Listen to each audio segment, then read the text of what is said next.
Hello everyone. I'm going to give you offer related to CCI lab. In this lab, what you will find, so let me quickly show you that. In this lab, you have multiples switches. You can see you have more than 16 switches, 20 routers. You have SD-WAN full-fledged lab. Actually, this is complete CCI Enterprise 1.0 lab, where you can do section 1, section 2, section 3. Maybe you know that in CCI exam, you have 3 different sections. Means already sections are defined, but generally these 3 sections that students are practicing. And in this 3 sections, you can perform everything, all the tasks you can perform in this particular EVE-NG lab. You can see the version and the supported images. This is exact match that we have in the exam as well. So for example, for SD-WAN, you need to work on vEdges and the vManage. Release is 18.4. That's the same release we have in the exam as well. So this will be your very much similar lab setup that you have in your CCI exam for your practice purpose. Now, what you can't do in this lab, you can't do lab related to DNA because in this EVE-NG lab, we don't have Cisco DNAC integration, and you can't do ICE lab as well because in this we don't have ICE integration as well. For that practice, you need full-fledged online rake from any good place. You can go and have it. But apart from that, apart from 2.1, 2.2, actually, you can go and perform all the tasks. Even if you are not practicing for your CCI exam, for example, you are practicing for your CCNP and you want to check your OSPF knowledge, BGP knowledge, MPLS knowledge, SD-WAN knowledge, all those tasks you can go and perform in this lab. With this lab, I'm providing the video guide, how to do all those tasks. Even we have the lab guide as well. So you can simply follow those guide. You can simply go and complete all those tasks. Suppose if you are new to the technology, so I have multiple free videos in YouTube and Udemy that you can go and refer to upskill your knowledge, to learn the technology, and then simply you can go and use this particular lab and you can break any CCNP, CCI exam. Means you will pass it easily. Now, what is the cost? And these are the sections that we have in the CCI exam. So what is the cost of this? Because I'm offering this for the students, so I put very little a small cost here. So you have to pay only 150 USD to get this particular software. And how you can go and get it, you have to email me. So my email address, you can send me one email request. Let me write here, Ratnesh721 Kumar 721 @gmail.com. Just email me and send me the request, and I will give you this particular nice software, full-fledged software, EVE-NG software, or the file where you can go and practice your CCNA, CCNP, CCI, SD-WAN, full-fledged SD-WAN is there. So if you can go and watch my YouTube videos, in YouTube I have 22 hours SD-WAN video recording file and so many SD-WAN videos I have uploaded in YouTube. Those YouTube videos also you need some lab setup, right, to practice. So even if you're not preparing for your CCNP or CCI, simply you want to learn Cisco SD-WAN, you can go watch my free videos in YouTube, use this particular lab setup, and you can perform your SD-WAN. You can become master in the SD-WAN. Likewise, if you're preparing for CCNP, in CCNP, again, we know that we have N core and one elective. For that also, you can go and perform all the tasks related to routing and switching, OSPF, BGP, everything in this lab. It's a full-fledged lab. So I will recommend you to send this email right away. Take this particular lab, practice, enhance your skill, and become very good in the market so you will get high paid salaries. All right. After that, you go and watch the technology video. Thanks for watching. Thank you. Thanks for joining. Today we have day number 4, and today in our theoretical session, we are going to learn about WAN optimization and design related to WAN optimization. So before I start, do you know what is WAN optimization? And do you know what is the design related to that? Do you know which type of devices which is performing this optimization? And in present scenario, at present, do we need WAN optimizer? Over to you. You can answer this.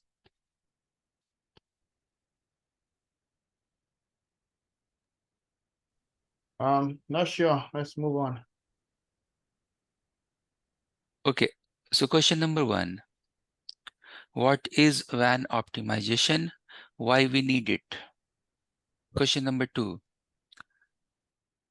What type of devices they are involved in this WAN optimization?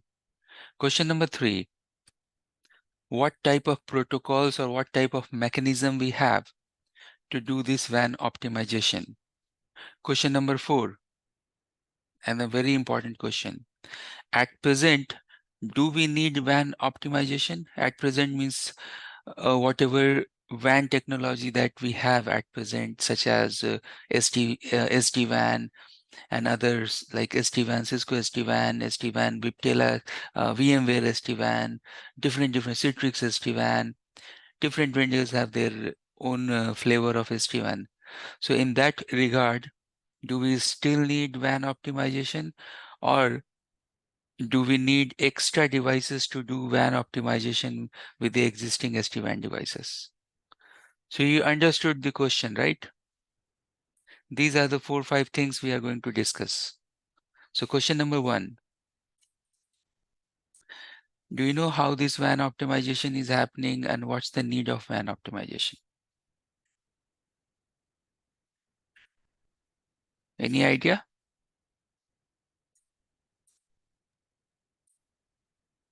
Okay. So if we do not know that what is WAN optimization and where we are using this WAN optimization, then the follow-up thing, like how you will design this, right?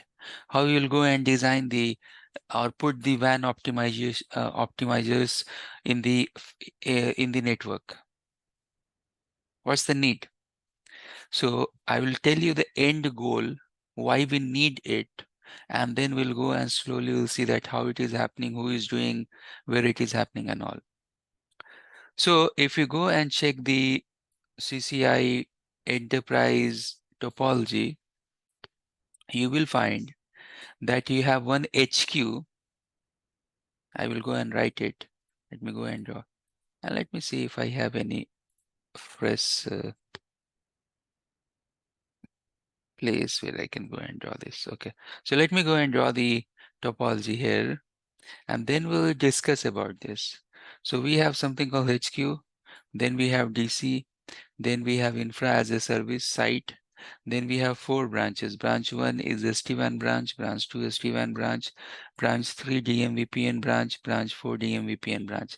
Like that, you have the topology, and you have some ISPs as well in between. So you have ISP here, you have some internet ISP on the top, you may have some private cloud on the top, like that. And then you have the connectivity.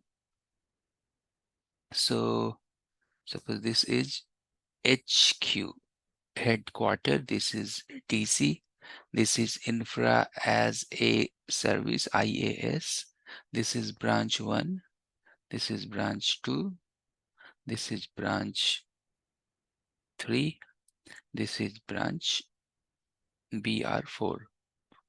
Here you have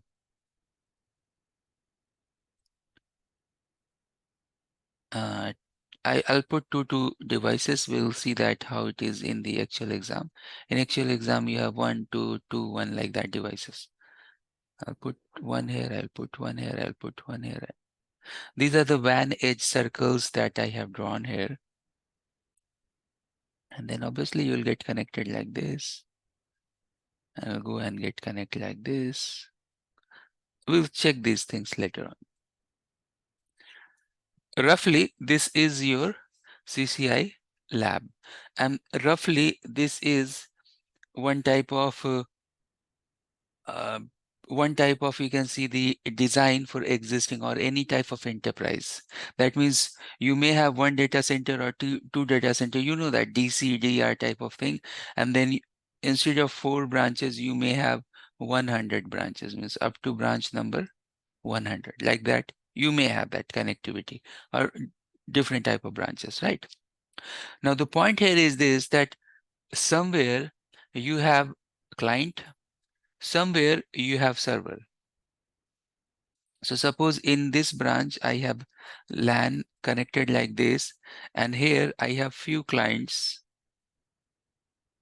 They want to access, and here you have your data center core, right?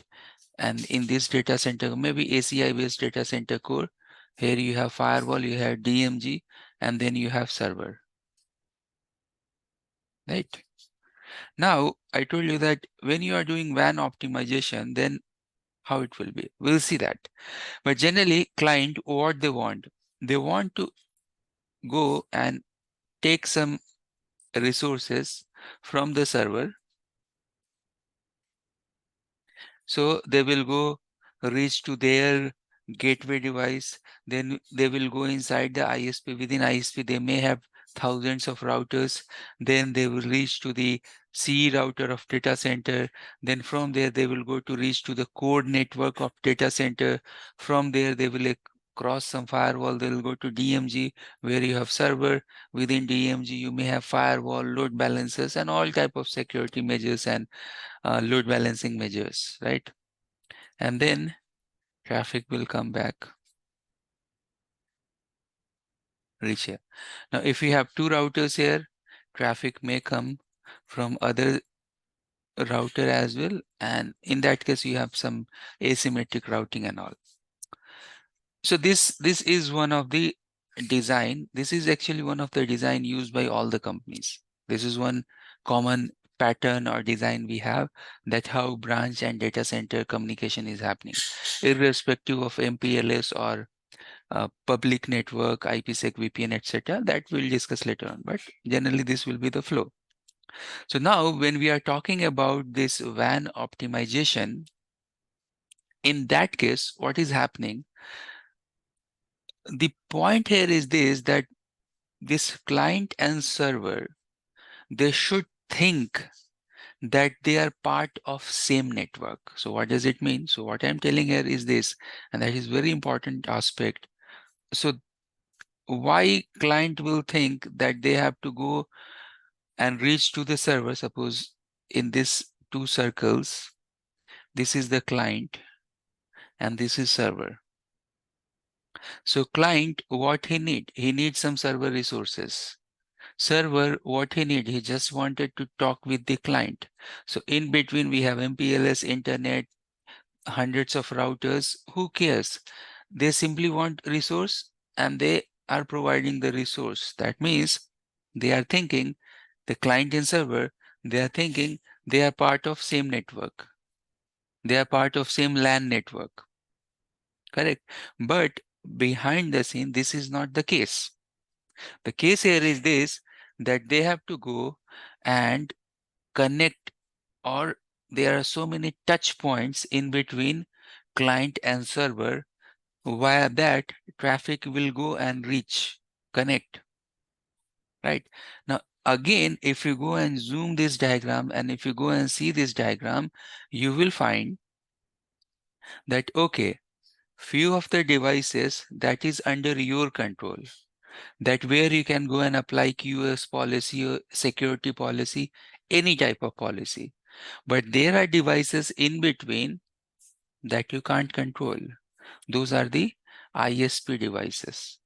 So suppose when I'm telling you about, suppose in case, take one example, that you have 100 clients and then you have only 3 servers. So in that case, you have something called fast sender, slow receiver. So in that particular use case, how the server will go and balance the load in between the client. So your answer will be very easy. Why not within the server will go and use some sort of LTM, local traffic manager. So that means the traffic manager, and there are different type of methodology like weighted algorithm or least connection, like that. There are round robin. There are so many. So in that case, traffic manager has this role that they will create one fabric IP, and then in that fabric IP, they will go and do the load balancing for the clients. So maybe for 30 clients, one server, 40 client, one server, and rest 30 client, one server. Like that, they will share the load across the server resources. That is also one part of optimization, right? Traffic optimization. But that optimization, where you are doing that optimization, you are doing some sort of flow optimization. So let me release this. So even if you go and put the F5 load balancer or any type of load balancer, that will be part of the LAN network, or that will be part of the core data center network. But still, you are not doing any optimization to the gateway devices. Gateway devices means that from where your traffic is reaching or hitting to ISP, or from where you start receiving the traffic. So in the DC edge and in the WAN edge, right, we need to do some sort of WAN optimization. These are what LAN optimization or DC optimization. And now our topic is WAN optimization, how we can go and optimize the WAN flow.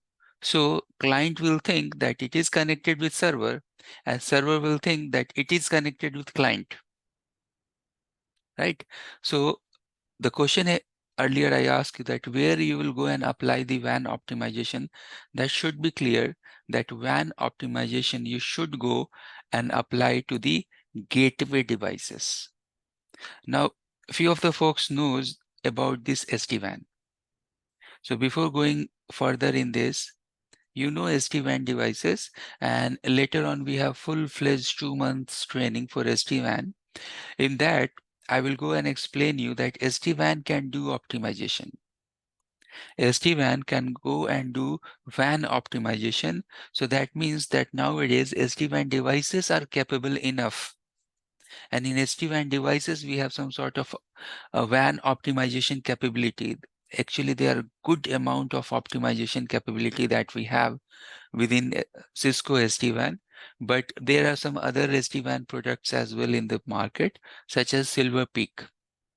Silver Peak is a company earlier, they are dedicated into WAN optimization. Maybe you heard about one company, Riverbed, Silver Peak. These are the companies, they are actually experts in doing WAN optimization. Later, Silver Peak came with their own SD-WAN flavor. I think that SD-WAN has acquired by HP or some company. Yes, I think HP has acquired the Silver Peak SD-WAN solution. But that particular SD-WAN solution, it is coming with full-fledged WAN optimization solution. And there are good amount of WAN optimization we'll see in upcoming slides. So that means you can go and optimize the flow in between these devices. What's the reason? Reason behind this is this, that you have fast sender and slow receiver, and you want to optimize the flow. There are other good amount of regions as well. You want to utilize your bandwidth. Here you have bandwidth bottleneck, right? Because you may sending the, see, LAN may have 100 gig of speed, but your WAN may have only 1 gig of speed. So here you have bottleneck in between that, how you can improve that particular capability. All this study is part of WAN optimization. Okay, so till this point, do you have any question, any query?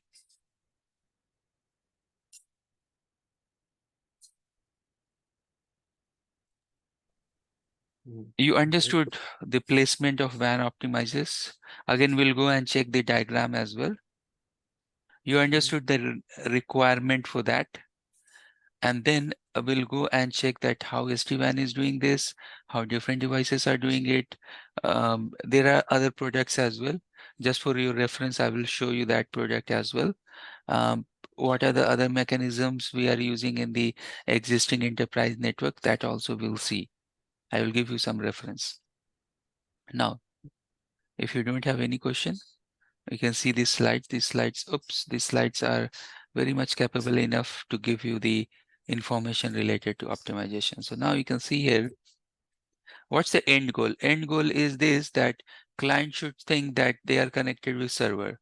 So if client and server, they are within the LAN network, you can see the round trip time is 0 millisecond, means you are very fast, means connection communication is very fast. But if you are connected with the WAN, right, and if your LAN switch and this server, they are separated, geographically separated, different places, in that case, you have packet loss, high latency packet loss, all those issues, problems you have. And once you have packet loss, once you have slowness in the network, your business applications are slow, that means it is causing the inefficiency for the business, which is costing money for the business. So that's the reason we need WAN optimizers, right? Now, these are the algorithms. TCP behavior means not algorithm. This is the TCP behavior. It's like slow start or lazy start, something like that. So how TCP is behaving and why we are checking about why we are studying our TCP, because generally the client and server relation, if you go and see the flow, you will find that most of the time we are talking about TCP based applications, right? Because we want some reliable communication in between client and server. So those applications generally, the business applications generally, they are built upon TCP flow, or they are using TCP protocol. Although there are a good amount of a UDP based applications as well, but you know that businesses, they will use TCP based applications because they want reliability and they don't want this loss. If there is loss, then they will resend the packet. So how this TCP flow is working, you will see that TCP is something like it will start slow. So you can see that this is slow start, slow start, slow start. And at the moment they will hit the packet loss. So you can see at the moment they are hitting the packet loss, they are again falling back to 50%. Why? This is something called TCP sliding window and slow start mechanism. Again, you can see that from here, again it is building, building, building, building, building. At the moment they feel some congestion at this point of time, then again they are going back. Why they are going back? Because they are feeling some packet loss. Once they have packet loss, you know that TCP will go and do the retransmission of packet. So again they are building this flow, then going down, building this flow, going down. You think, suppose if you have 100 applications going like this, right? That means that all those 100 application, they will fall back at certain loss, they will fall back to 50%, and again they will go up, fall back 50%, go up, like that. So you have complete bandwidth utilization inefficiency in these areas. This is something that you can use the bandwidth, but still you are not using the bandwidth, right? This is something that you can use the bandwidth, but still you are not using the bandwidth. So that means you have these areas that you have some sort of, although you have bandwidth, but still you are not using this bandwidth. So what bandwidth you are using? Whatever you have here and here, these bandwidths you are using the below one. So how we can protect this behavior? See, if congestion is there, if your bandwidth having issue, then you can't optimize it 100%, right? But still you have some mechanism that you can improve the network for 3%, 4%, 5%. Like you can change this behavior of this, so how it will not go and hit this packet loss. So maybe you will do some sort of compression, some sort of buffering, some sort of caching, different technologies are there. So TCP will never hit these scenarios. That means you can go and use some sort of predictive algorithm, so the traffic behavior will get predicted, and before reaching here they will start sending these packets slow, you know at the moment. So you have some mechanism, you have some algorithm, and these are the use cases with the WAN optimizers, that they are doing some sort of predictions. They will see that, oh, now it is hitting 90%. So that means that traffic will go and reach to 100%. At the moment, it will start getting packet loss. At the moment it will reach the peak, then again it will get dropped to 50%. So why not use this traffic WAN predicting algorithm? In WAN optimizers, that is a big area. There are so many different type of algorithms to do all these optimizations. I think I have few examples, so let's see.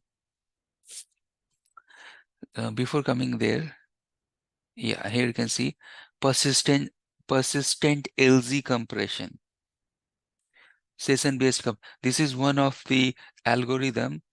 Okay, I'll come back here. Let's go one by one. So now you'll see that one of the optimization method, we have this VAS, wide area application optimizers. This will go and perform the TCP performance improvement, means it will improve the TCP, this type of behavior that we are seeing here. So how it will enhance the performance, you can see here. Let me go and highlight. So see that at the WAN edge, maybe this is WAN edge plus optimizer. So what we are doing, that we are taking the flow and then we are applying some sort of flow optimization techniques here, some caching, some compression, mix of caching, compression. So that means that I know that how much traffic I want to send and receive. According to that, we are adjusting the TCP sliding window, large initial windows, congestion management, improve retransmit, like all those things we are improving here. Why we are improving the flows? So they will think that this client is connected with this server in a big switch. In between there is no WAN, but they are connected with one switch or one fabric, like that. So now you can see that we have different type of methodologies or mechanism to improve this behavior, like uh, window scaling, large initial window congestion management, and improve retransmit. Now, congestion management, obviously, you know this thing, that we can do congestion management with respect to QoS, and we have that quality of service section coming after maybe 2-3 sessions. We have full-fledged QoS session that will come. You will understand more about QoS. But apart from that, different type of WAN optimization techniques are there. And I will request you, if you have time, just go and check in Google. You will get good amount of documents that behind the scene how this data redundancy elimination is happening. This is application agnostic compression. This is compression method. Nowadays, if you want to send email, suppose if you want to send email, and if email size is more than 25 MB, so what you are doing, all the document you try to put in one folder, you are compressing that particular folder, and then you try to send to some other location. So here also that the TCP flow, this algorithm will go and try to compress that flow. How they are compressing the flow, it's not like they can simply go and compress this. What they are doing, they are checking the flow. Okay, this is the fixed source, this is the fixed destination, fixed source and fixed destination. Why to send all the time all the header information in all the flow? So for few of the flows, they are sending the header information, and once they are confirmed that this is the source, this is the destination, then next time onwards they are only sending the packet. They are sending few packets, then they are reassembling those packets with the header, and then it is reaching to the destination. Now this is very loose term definition that I gave you, but behind the scene, these algorithms, these written algorithms, working algorithms, they have so many different pieces, puzzle and pieces, that if you go and you can see that 10 or 15 page document, you will understand that how exactly it is this mechanism is working. Like that, you have this LZ compression. I think dictionary algorithm is there. Suppose you are sending same type of byte all the time, then they are creating some sort of dictionary, and then while sending those bytes, they are referring those cached information in the library, so you don't have to send the same information all the time. It's something like if you have same information already, you're caching those information, and you're not retransmitting it, but you're reusing this. Okay. So here in the bottom, you can see that email someone is sending, then you have this compression algorithm. This is compressing that flow.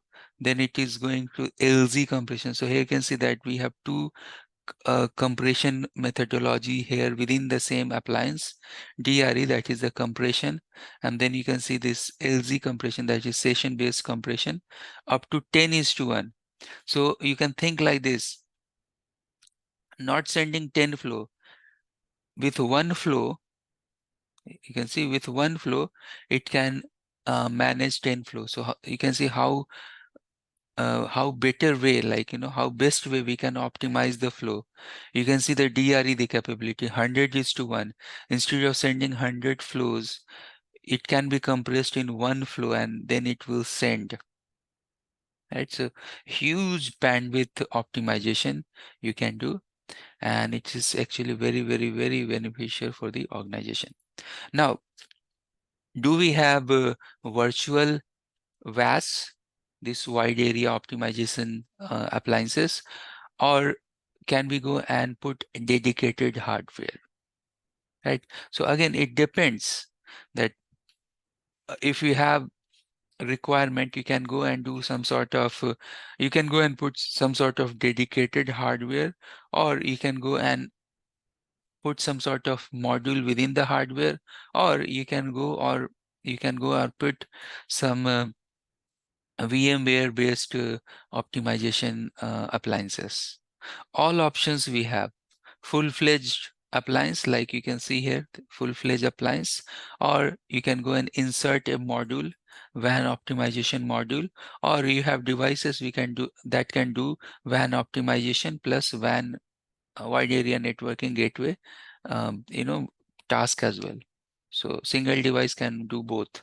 Now again, it depends. It depends upon the network requirement. Everything you can't put everywhere. So depending upon the size of branch, the size of application, the use of application, you can go and choose the appliances. Now here you can see that we can redirect the traffic as well towards the WAN optimizers, and then it will go to the uh, destination. So you can use this WAN optimizer inline, or you can redirect the traffic towards the WAN. Redirect the traffic, that means that you don't want to optimize all the traffic. So whatever traffic, like 10 applications or 15 applications you want to optimize, only those traffic you can redirect towards the WAN optimizer, and then it will go to the destination. It is not for all the applications. It is just whatever traffic you are redirecting towards the optimizers. And then you can see that you have WAN, you have internet, and then you have this data center code. Now, within this data center, You can see we have the VAS. Within this data center, you know that we have F5 load balancers and different type of load balancers that we can go and put along with the virtual VAS. So this is the design. This is the design related to enterprise level. This will give you the full-fledged idea. First of all, what will be the placement of the device? What type of devices available? In data center, how we can optimize the flow. In branches, how we can optimize the flow. You can see where is the placement of the devices. This is actually design related aspect. So if you have to create the HLD or LLD, you have to go and study about what type of application, the number of flows, the bandwidth that you have, existing bandwidth that you have. According to that, you can go and place these devices in the data center and the branches, right? You have any question?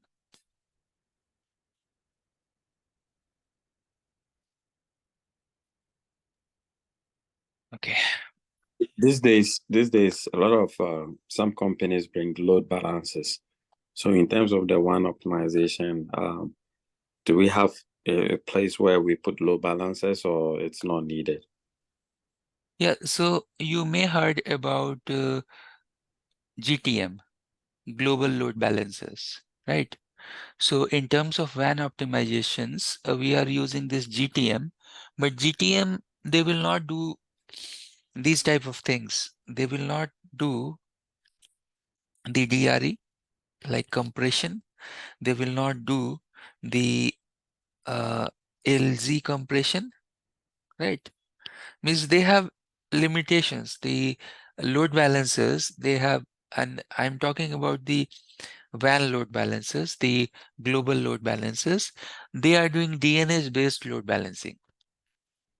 So they are not actually in line to the flow like this VAS can be, and using 10, 15 different type of algorithm methodologies to compress or to cache, and then send the flow from one location to other location. Although the use case for GTM, the WAN load balancers, they are actually different.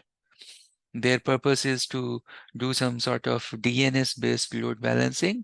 So suppose if you have three different geographical dispersed branches or data center, so the GTM, as per the nearest source and destination, they can redirect the traffic as per the DNS information.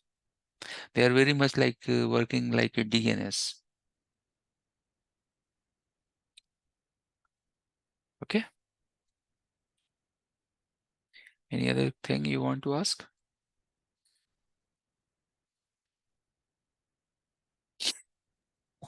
All right. So now next question here is this, that, okay, so the diagram you're showing me here is like 10-year-old diagram. Nowadays, people are using or companies are using SD-WAN. So if I use SD-WAN devices, then do I have to go and remove all these VAS devices? The answer is yes, you can do it. Or even with SD-WAN devices also you can use WAN optimizers. But nowadays the SD-WAN devices, they are very much capable doing this WAN optimizations. And that's why you can see the reason behind this, that most of the places these devices are gone. We will not see these devices. There are two means again it depends upon use case. Maybe the architect, they haven't done that much deep study about WAN optimizers and they haven't put those WAN optimizers in the network. That may be one reason. The other reason is that if you are using SD-WAN devices, then they are capable enough to do this TCP flow optimization and other optimizations. But again, they are not 100% capable of doing what the dedicated VAS appliance can do, right? So someone has to go and check the design, right? And according to design, they have to go and place these devices. You have any other question?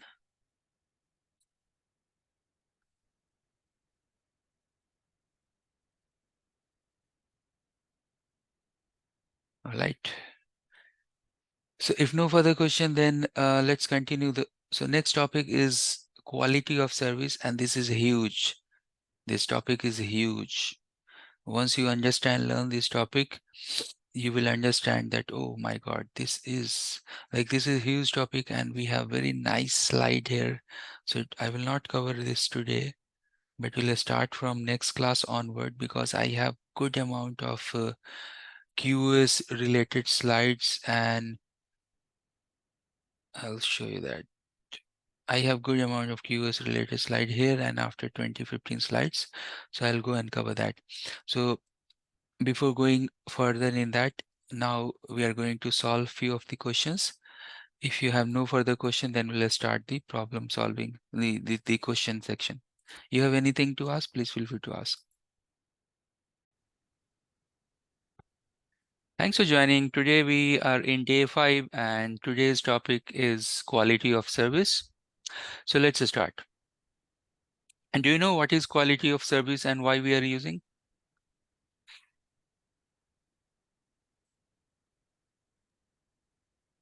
Yeah, QoS is network traffic control mechanism that is used to like ensure that like applications that are critical on the network have, you know, like good bandwidth to run, whilst others that are less preferred, you know, are limited. Their capacity on the network is limited. So it's that's a mechanism that lets you, you know, regulate how traffic, you know, for you to prioritize certain prioritize traffic for certain applications. Right. That is perfectly correct statement, definition. And if I ask you that what type of QoS we have, means can you apply QoS in LAN and can you apply QoS in WAN as well?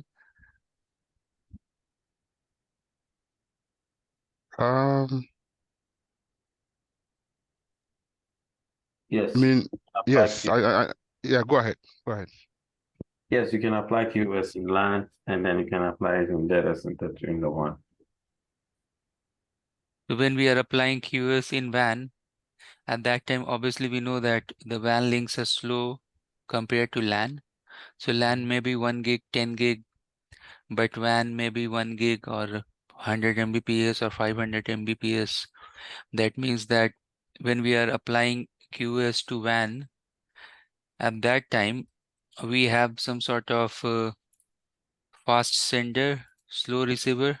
So what I'm telling, suppose if we have two WAN router, in between these two WAN routers, if we have ISP in between, and then if we are applying QoS, so we are applying QoS on different interfaces. Suppose we are applying QoS on this particular interface and this particular interface. So at that time, we know that the QoS that we are applying, it is applicable over the WAN interface, means this queue is applicable over this particular interface in between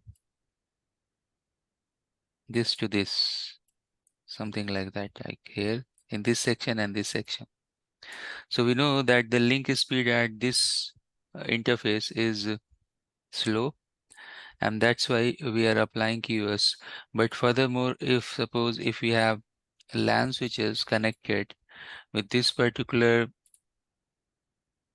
WAN router, so if I go and draw the link in between the here and here, so in that case we can go and apply QoS over these interfaces as well, like this interface, this interface, this interface, this interface we are telling. So if I put marks here, means numbers here, so suppose this is 1 and this is also 1 and this is 2 and this is also 2 and this is 3 and this is 3. So you are telling that we can go and apply QoS over number 1, over number 2, and over number 3 as well. Is that correct statement?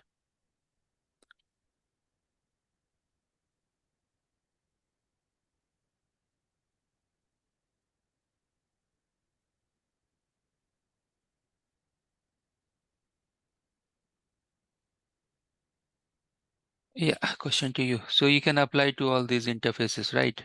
So that means one thing is for sure, that when we are using QoS, quality of service doesn't mean that all the time we are applying quality of service QoS for better utilization of bandwidth.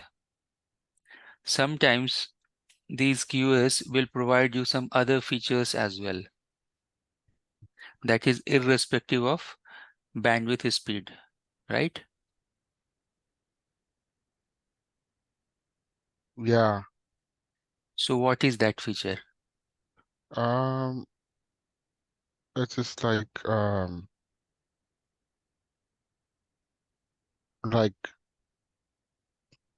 traffic shaping in the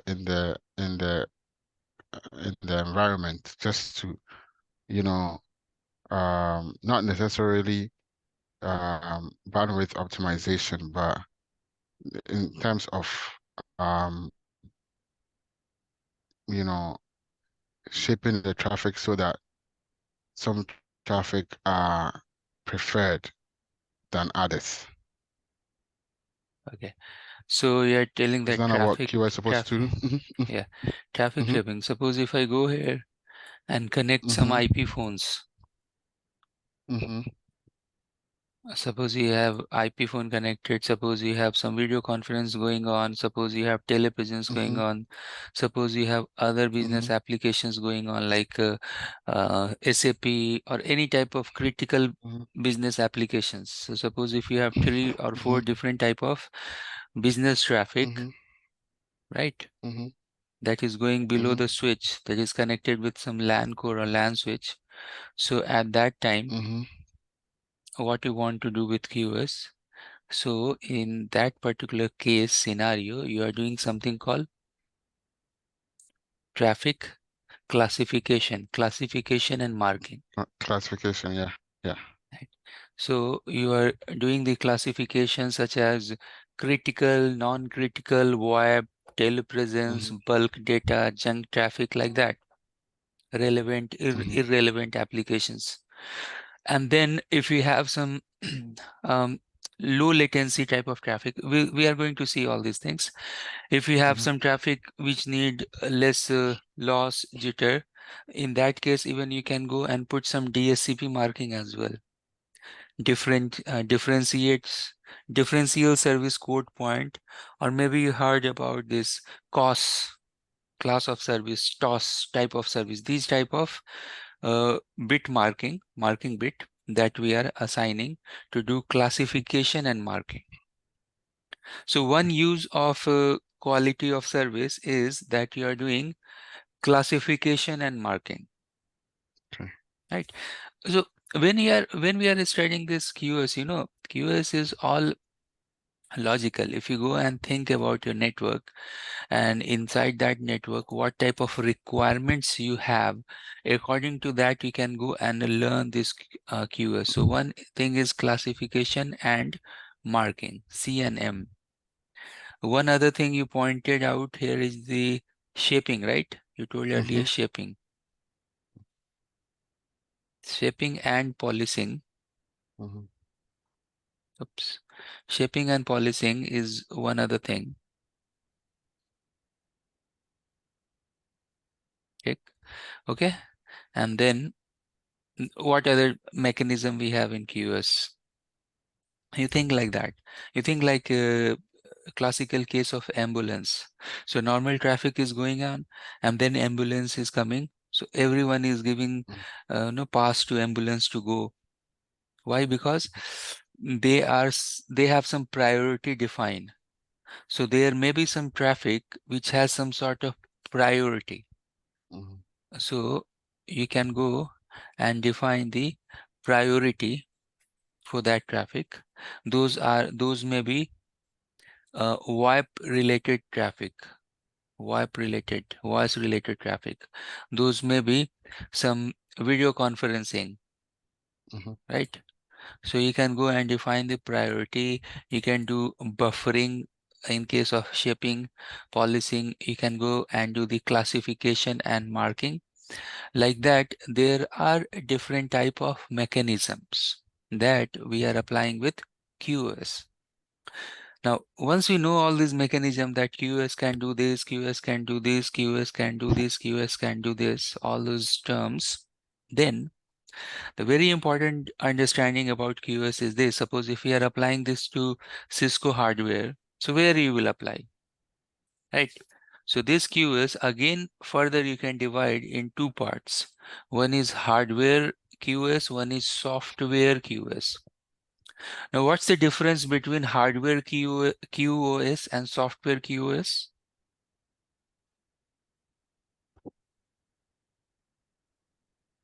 Henny, can you tell that what is the difference between hardware based QoS and software based QoS? That is the software is where you configure the whole thing to tell it what you know in terms of utilization of the traffic. And then the hardware is like having the equipment like load balancers, and that's how I understand it. Yeah. Yeah. So software means that you can do some sort of programming, coding, some sort of things, right? Yeah. Hardware means that is something related to line rate. Something which is in hardware, it has to deliver. Software, you can put some sort of load balancing, class based weighted, fair QoS, low latency queue, whatever logic. Whenever you are applying any type of logic, those logics are applicable to software only. Once it is in hardware, it has to deliver. So if something is there in the hardware, you can't do much. What you can do, maybe you can do some sort of shaping or prioritization, but you can't do much programming, because in that case, you have to go and program the hardware or the line cards. So hardware, the example for this hardware is that if you go and study QoS, you will find that QoS may be applicable at two positions. So suppose this is a router, you can go and apply to the ingress. Means traffic is coming, hitting to the router. So you can go and apply to this interface, and then traffic is leaving that router or switch. So you can apply to the egress. Egress means now it is ready to go to the wire. So this point, this will be hardware QoS. And when the traffic is coming hitting to the router, it will be software QoS, because here you can go and apply some rules, right? You think whatever rule you are applying, where you will apply. If you are doing some programming, something, you have to go and do to the ingress direction, not in the egress direction. Now, egress direction also you can do something. We'll see that, how we can go and do. Up to this point, it's okay, right? You understood everything. No, I mean, so if you're using coding or you're using commands, then you do it on the ingress interface, like the interface hitting the router. Yeah. And then if you're doing if you're using a hardware component, then so you still have to do configuration on the egress. Yeah. So I'll explain, you will understand this. Yeah, it's a little confusing. Yeah. And we have lab as well, so you will understand. Now, this is actually a very important point that we are going to discuss now. So let's focus on this. Suppose I have one router here, and then this router is going to connect with ISP. Suppose this is ISP cloud, and then this router is connected with LAN. So this is LAN link, and this is one switch here. Now I want to go and apply QoS on this interface, and then I want to go and apply QoS to this interface in two directions. So the point here is this, that when you are applying the QoS in the WAN facing interface here, and you will see that later on, the best practice is this, that simply we are going to this interface. So we have interface here, simply we'll go to this particular interface, and then we'll apply the QoS. We'll not put the direction here. So that means the traffic that will go and hit on this particular interface, that means the incoming traffic. Here you can go and apply all the software, hardware, QoS, whatever, everything is applicable. But when the traffic is going from here to the wire, here you can't apply everything. So there is limitation that what type of policy you are applying here. So that's why if you have one policy applying in two direction, we have to create such type of policy which is applicable in both the directions. Got it? Yeah. Anyways, I'm recording. You can check the recording as well. So now when we are applying QoS here you will see that I think maybe 99% of time we are applying policy in the inward direction, in direction. Okay. We'll see that one live example. Actually in SD-WAN we have this QoS topic, full-fledged 1 hour QoS with configuration. So there also you will understand more when we'll do the lab. So in the LAN side, this is what LAN facing QoS. So in the LAN facing direction, we are applying in the in direction. And in WAN facing, we are applying in both in and out. That's the best practices, Cisco best practices. Okay, so knowing these many things, let's go and check what we have in the slide. These slides. So in and out, does it mean it's going to be on a global configuration? Global configuration, 100% right. So over the interface, you are applying it. Because you will apply to interface, right? Yeah. So whatever interface we have, suppose this is gig 00.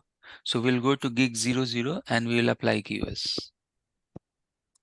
If we have DMVPN tunnel, for example, this is DMVPN hub, and then we have DMVPN spokes, then in that case, you can go and apply over the tunnel interface. Okay. Yeah.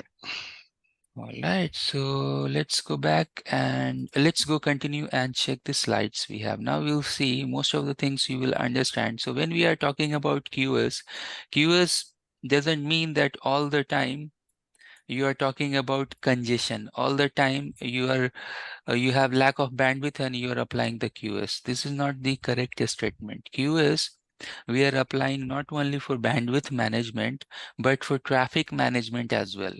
Traffic classification and management as well. So here you can see that different type of QoS we have: classification and marking. So you will classify this is VoIP traffic, this is bulk traffic, this is business traffic, this is irrelevant, this is relevant traffic. Like that you can do the classification and marking for the traffic.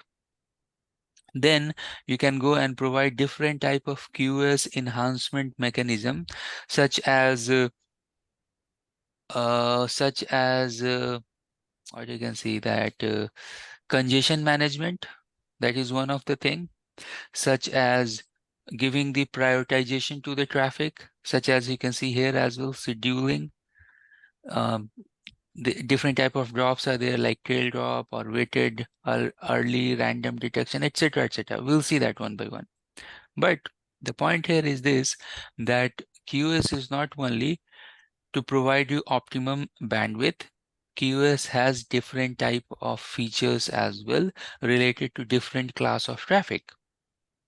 Okay, now we know this thing, and we can go and configure QoS and apply to the interface. But very important thing.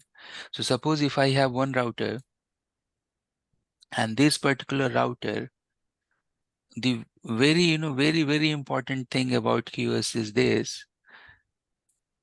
Because Cisco, what they have done, so whenever Cisco is seeing that, okay, this company has this type of router, this is good, so they are acquiring that particular company. So Cisco has acquired Nexus brand, Cisco has acquired Viptela, Cisco has acquired Catalyst Switch, Cisco has acquired different router companies, and then they are rebranding that particular company as Cisco company, and then they are Cisco routers. So you have different type of hardware like ASR, ISR, Nexus, Viptela, ISR 1000, etc. So very big product line is there. Now, when we are talking about this big product line, this particular big product line, all these hardware. So for example, Catalyst 3850. This hardware structure is different than Catalyst 9000, right? So if hardware will be different, QoS will be also different. So QoS structure, QoS hardware in Nexus is different than QoS in routers or switches. So if QoS is different, means QoS hardware is different, that means that the way you will go and apply the QoS is also different. And that's right. If it is a software command or configuration, so that may be common for all the, for example, iOS XE operating system. So you can go and apply iOS XE QoS based configuration to all the iOS XE software, right? But this iOS XE may be used by 3850, may be used by Catalyst 9000, may be used by some other routers as well. Their hardware is different. So one very difficult thing we have in QoS to learn and become master is that different hardware components. Software, okay, you can go and configure same type of configuration everywhere. But if you go and check some old switches like 2960, so their QoS configuration is very different than 3850. Nowadays, Cisco has tried to unify this operating system, so that's why you have unified type of configuration. But still, if in your infra you have different type of hardware, you will see that QoS configuration is different. Okay, so now because we have different types of hardware, the configuration is different. So in that case, what we have to do, or we are doing, that in that case we are creating the configuration, we are doing the classification and marking, and then that particular configuration we are mapping with queue. So this is termed as a queue. Queue means hardware queue. You will see that in Cisco SD-WAN Viptela, we have, for example, 8 different queue. So starting from queue number 0, so suppose I have Q0, Q1, this is hardware queue, up to queue number 7. That means total 8 queue, right? So Q0 and 1, they are for control plane traffic, or they are for a very critical business traffic or voice related traffic. You can think as a VoIP related traffic. And then from queue number 2 to queue number maybe 4, you can reserve for business critical applications. Then 5, 6, 7 you can use for less priority traffic. Generally, you will see that companies, for sake of simplicity, they are dividing their traffic in 3 different category. One is high priority traffic, then mid priority traffic, and low priority traffic. And then that high, mid, and low priority traffic, they are mapping with different type of queue. So suppose nowadays you can see that we have 2 version of routers or switches, right? You have hardware based, you have software based. Now if you have virtual routers or switches, in that case you have only 4 queue: Q0, Q1, Q2, and Q3. So in that case you can go and apply. Suppose Q0 is reserved for control traffic or network traffic. So high priority traffic you can map with Q1, mid with Q2, and Q3 with low priority traffic. Why we are doing this mapping? Because if you reserve your traffic for high priority traffic or higher queue, that means that there is less tail drop. If traffic is getting dropped, so in these queues, the chances that traffic, because they have some priority, so the chances of getting dropped will be less, rather than in Q3, you have that chance it can be dropped because this is low priority traffic. Till this point, if you have any question, please ask.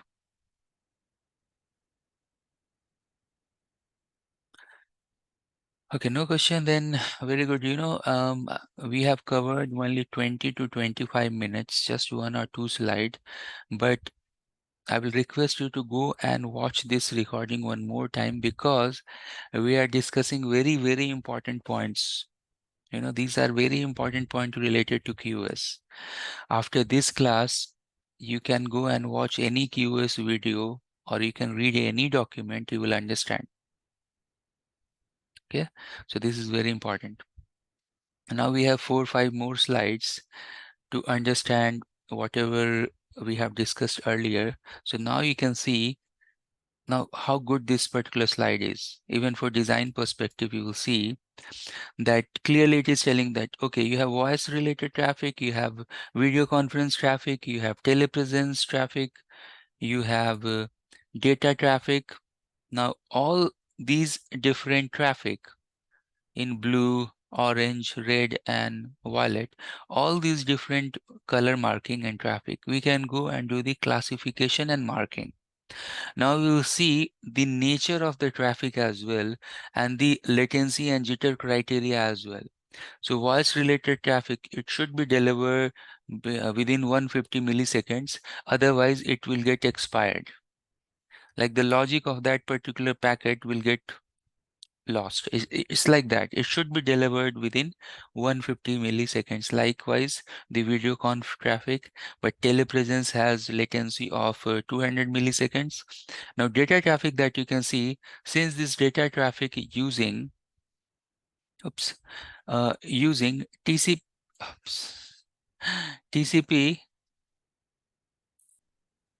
retransmits, that means that if any congestion is there, traffic drop is there, that means that particular server or client, they have to reinitiate the TCP transmits. And if you have too much congestion, if you have too much delay, in that case, you will see if you go and do the packet capture with Wireshark, you will see in that capture, you will get too many retransmits packet, right? So according to the nature that we have for loss latency jitter, you can see the bandwidth as well. Cisco is suggesting the bandwidth criteria as well. So according to this loss latency and jitter parameters, we should go right and give the priority in the hardware queue. Because when the traffic is in the wire, at that time you have to make sure it should be delivered within 150 milliseconds, within 200 milliseconds and all. Right. So this is nothing but you can go and check the nature of traffic. According to that, you can go and do the classification of the traffic. Now let's see the example here. Now this is the software based configuration. You can think this as iOS XE based configuration. And in this configuration, you will see that we have classical configuration related to voice. So what we are doing, so first of all, the policy name is WAN. Then we have classes. So class is voice. We are giving priority 10%. Again, for class video, we are giving priority of 23%. Then critical data, 15%. And then random detect. Random detect means I will explain you what does it mean. Then you will see this data field. And then you can see this scavenger traffic, which is we are giving very less bandwidth percentage for that. Then you can see this class network critical. Then we have service policy. Then we have default policy. So you can see clearly that the policy that we are creating here, this entire policy, it is over global configuration. So you have created the policy. That doesn't mean that we have applied this policy. We have to go to the WAN interface because policy name is WAN, and then we have to apply this in or out. Okay, so I got a question. So let's I want to understand. So this policy map one, the percentage wise, which is the percent 10, then 23, then 15. What are you basing it on? Is it like 100%, then you are dividing it or something? Always this will be 100%. So when we'll go and configure this over SD-WAN, you will see that you have to give this 100%. Suppose if this is 10, 23, 15, 19, 5, 3, automatically the remaining will be 25. So let's add this, say 10 plus 23, 33, Yes. 33 plus 15. Suppose this is 35 plus 15. So that will be 50 minus 2. So suppose this is 50. I'm adding this roughly 50 plus 20, 70, 70 plus 5, 75, 75 plus 3, 78, and then 25. Roughly this is 100, means this is 100. Okay, Bandwidth is so 100 and you are dividing it. Yes. okay, so yeah, so in this case, you are dividing in such a way that the one that you want higher will take like higher percentage. Like, so I'm looking at voice like this, you're giving voice 10%. So that means it's or maybe like a scavenger is the least. So you divide it, you give that one the least. Say I want to do this on my environment. Yeah. And I want to apply the policy. Is it okay? So you can think like this, that you have to think in terms of nature of business as well. Suppose this is call center. Suppose you are working for call center. In that call center, you have to give more bandwidth to voice traffic, right? Because your business is depending upon calls. Right. Now, suppose I'm working on one enterprise network where my calls are less, internal calls are less. So what I will do, but still I want that my VC, my chancellors, my CEOs, whenever they are doing this conferencing or video conferencing, they should get some dedicated bandwidth. But that is not frequent. They are not doing that. So whatever bandwidth I have, according to that, I can fix 2%, 3%, 4%.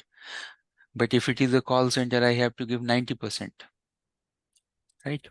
So it depends upon the nature of business. Now, for example, in my organization, if I have to give 50% to the TCP-based traffic or web-based traffic, so in that case, I have to give that much percent. So this QoS configuration that we have for organization, it is not like one time. You have to change the setting. As per the traffic requirement, it should get changed. The numbers should get changed.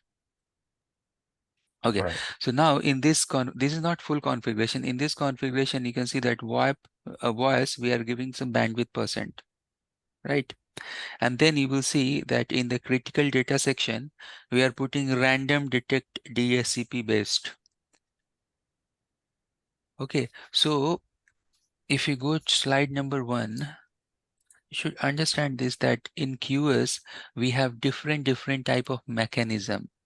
So in QoS we have classification and marking, and then we have some sort of queuing and dropping.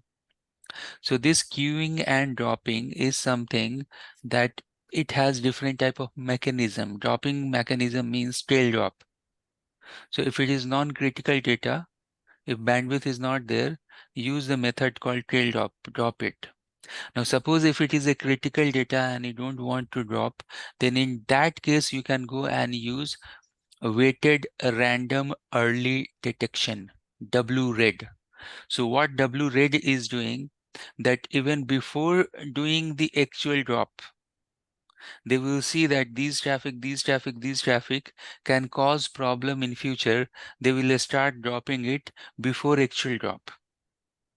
That is weighted early random detection. That's the thing you can see here, that the random detector is DSCP based. So here you will get multiple options. If you go and type question mark, you will see options here that it's a tail drop or weighted random early detection drop or whatever. Means 3-4 options are there. So QoS is very important topic. You have to optimize the configuration. It's not like we'll go and simply do some configuration and it will work. You do the configuration like a standard configuration, and then you should go and optimize that configuration. Right? Is this for the buffers only, or is this for the buffers? This is for the Buffers. So buffers. Okay. So so buffer is different thing. We'll see that how we are applying the shaping policy, policing and shaping. But this is something like priority. If we are giving some bandwidth percent, that is priority. Buffering is different thing. Okay. Okay. All right. Now, other thing I told you earlier in this video, that we have two different types of QoS. One is software, one is hardware. Now you will see here in this diagram, suppose this is a big router, and if you see this diagram, you'll find that this portion is software based QoS. Why? Because you can see different apps. So how many queues are there? 1, 2, 3, 4, 5, 6, 7, 8, 9. In different queues, you can see some queue has 2 packets, some has 3, some has 4, 5, 6, right? So here you can go and do all type of programming, algorithm, scheduling. You can see class-based weighted fair queue, or on top you can see LLQ or CBQFQ.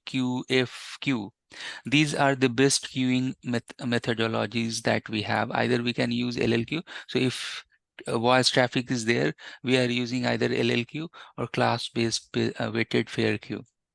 Now, you will see here that in the software-based QoS, you can go and apply all the mechanism, but once it is on the wire, so this is hardware queue.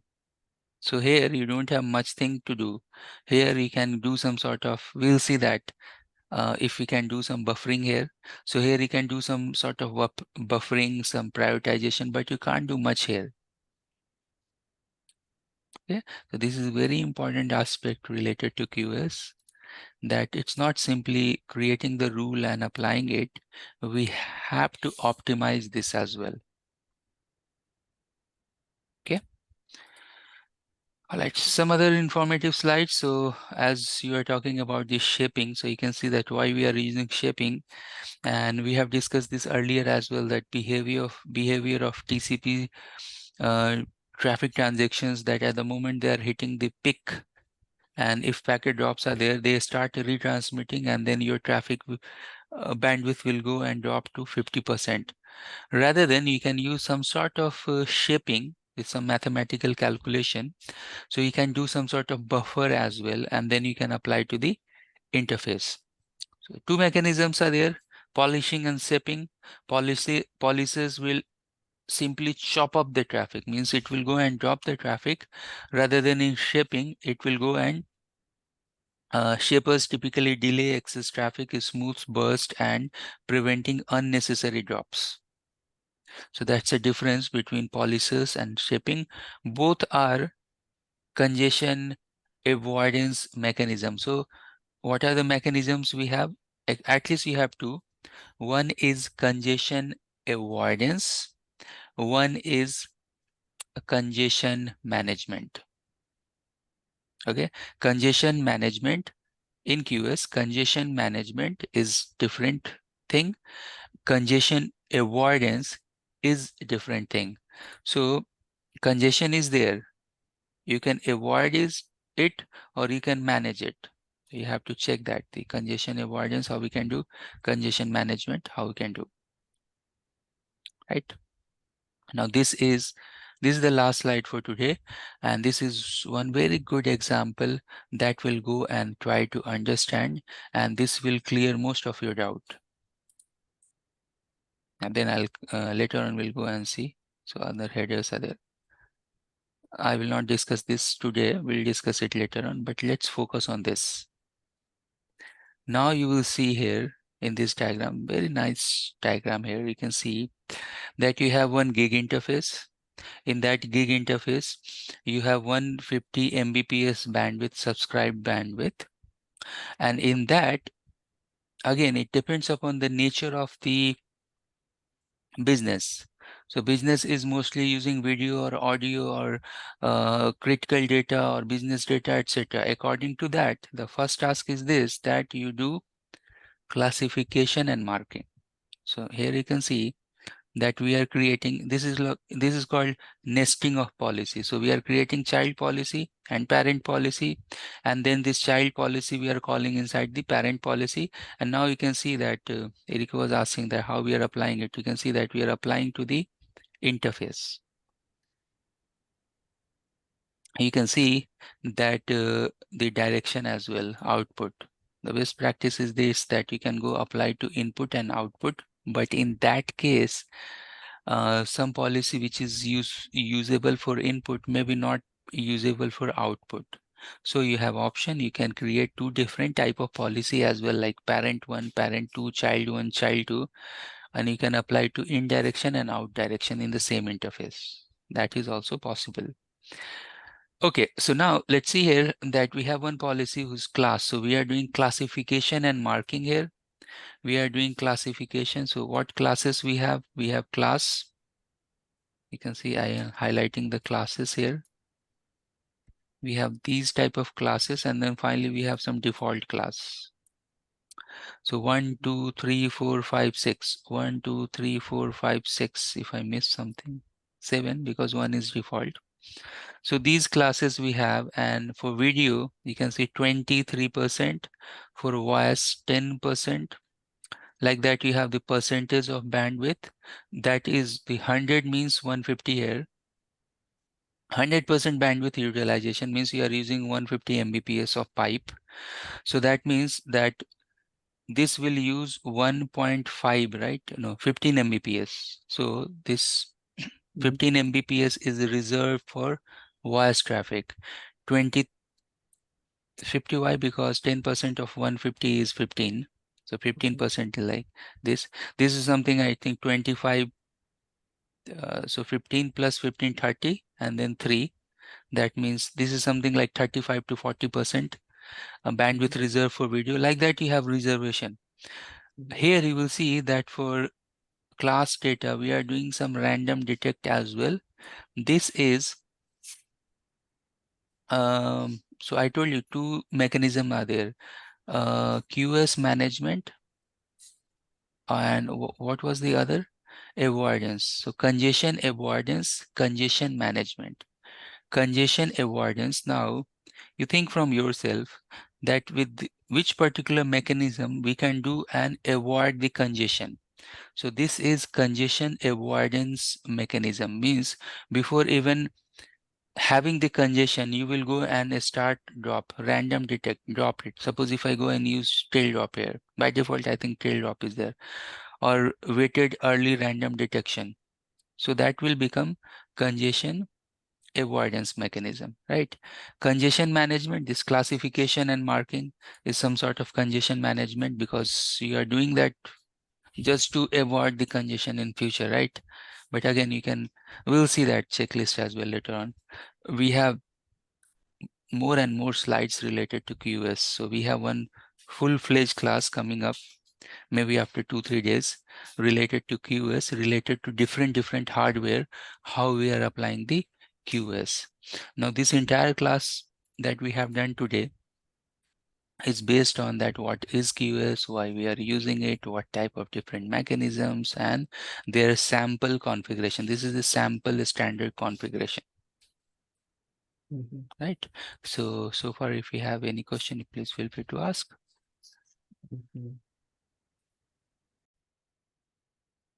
Thanks for joining. Today we are in day number 6. Today we have very important topic related to high availability within the campus area. So how we can go and do the designing for campus area network. And these drafts that you are seeing here, these are taken from Cisco website. This is Cisco best practices. And you will see that most of the companies, organizations, they are using same type of design, backbone design in their infra. At this point of time, from our CCNA and CCNP knowledge, we know that we have 3-tier architecture. Means if you are using 3-tier architecture, then you have 3-tier architecture. In that 3-tier architecture, you can see that you have core, distribution, and access. Now, this core, distribution, access with respect to campus design, what is the significance, how it is working, what are the rules you will go and define at what particular layer, everything we are going to discuss. And then we'll see that what will be the best practice design when you'll go and connect campus and WAN and data center and internet edge, all those things. If you go and fit within one big giant design, and in other terms, if we are referring Cisco, so Cisco validated design, then how it look like. So those things we are going to discuss today. Okay, so let's get started. Now in this diagram, you can see that this is the core or the backbone. Within that, you have this core layer. And everyone knows that what is the use of core, distribution, and access. In loose term, core layer is something which is, you can see this is common with all the distributions. That means that from distribution layer, you are doing some sort of aggregation related to routing, and then it is coming to the core layer. And from core, you can see that I have core backbone. From there, I'm connected to WAN, data center, internet edge, right? So this core that you're seeing, again, we'll go and discuss more and more about this. And this is just the design, high level design. So this core that you're seeing here, this core backbone, and when you will go and connect this with the internet, obviously you have to go and use different type of other appliances as well, such as firewall, load balancer, application, accelerator, etc., etc. Right? Then you can see that from core, you can go use some WAN transport in between. You will reach to data center.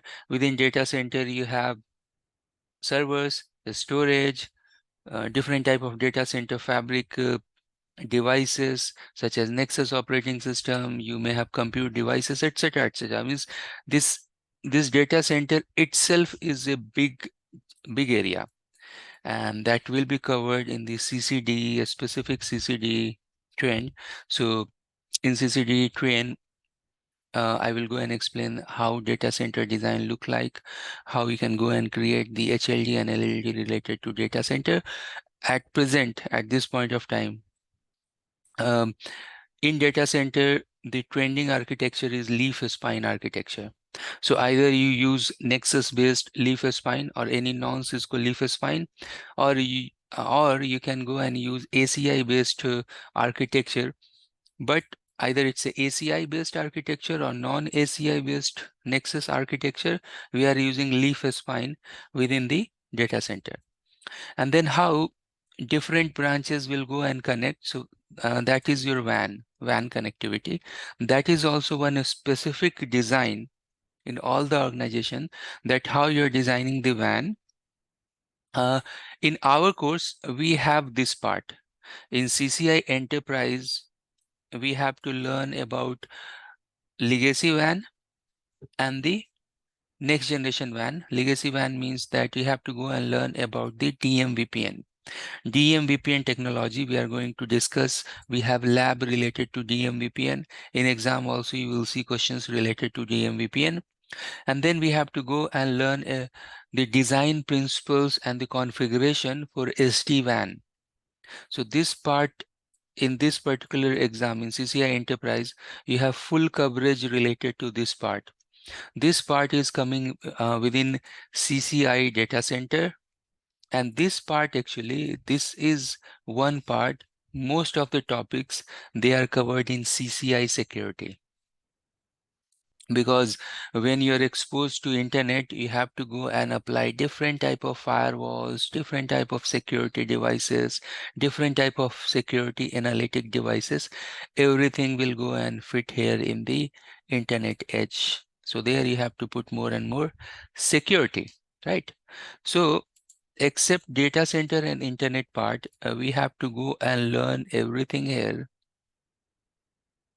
in our CCI enterprise. So how WAN look like, how campus fabric look like, how you can go and configure the core devices, where you will go and place different type of services.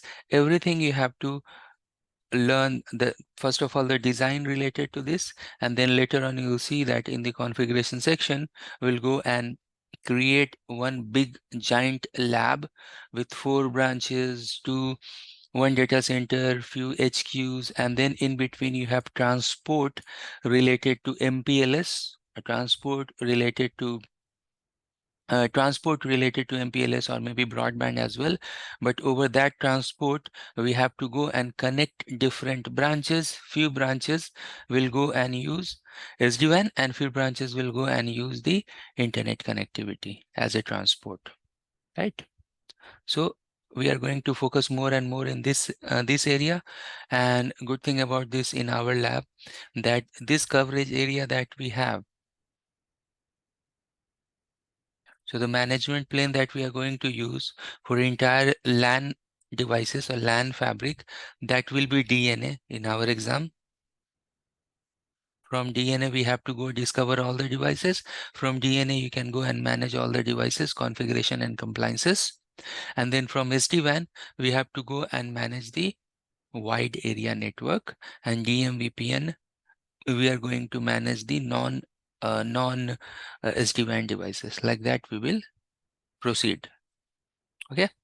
So now, before going there, what we have to do today we have to go and learn about the role of core layer, distribution layer, access layer, and how we can achieve high availability and redundancy in terms of core, distribution, and access layer. Now, again, before going there, you can see this access layer switches. So access layer switches, and in CCNA days, we used to learn that we have network terminating devices. Network terminating devices means that your network will end there. So where your network will end? Where you will go and connect the endpoint devices like laptop, printer, those devices which is non-networking. So there you have to go and connect. So whatever place you'll go and connect those non-networking devices, there your network will go and end. If you go and connect switch to switch, that means you are extending your network, because those are networking devices. Okay, so now you will see the criteria or a specification related to access layer. So access layer switch, I'm going to connect the devices which is term as endpoint, and which will go and terminate the network, such as IP phones, such as handheld devices, laptop, PCs, printer, etc. So those devices where we are connecting, we are connecting to the access switches, access layer switches. So now again you can think, oh, so access layer switches may be vulnerable because you have 2000 access layer switches, because obviously you have so many endpoints. According to that, you have access switches. And in this diagram, you can see only wired based switches, right? But you may have, so if I go here and draw one more box here, for example, and in this box, if we go and connect one tower, like you may have APs. Suppose this is access point. So access point will also work as an access layers switch or router, whatever we can think. But with this access point, again, you can go and connect the laptops or other wireless devices. So point here is this, that either it's a wired or wireless network, access point or access APs access points, or this access switches, they may be vulnerable to do certain attacks, either internal or external, because they are spread across the geography. Means even in same building also you have so many switches and all. And other thing is that they are little bit lightweight devices, means they are little bit less expensive than these big boxes.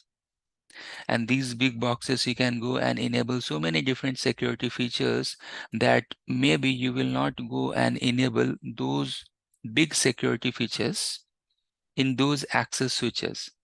So how we can consider this security as well, and what type of security protocol as well I can go and enable in the access switches, because in a foolproof network, if you are securing your core layer, you should secure your distribution layer and you should secure your access layer as well. Otherwise, someone can go create some backhole, and then from your access layer, they can try to compromise the distribution, and from distribution, they can compromise, not compromise, but you can say that bypass.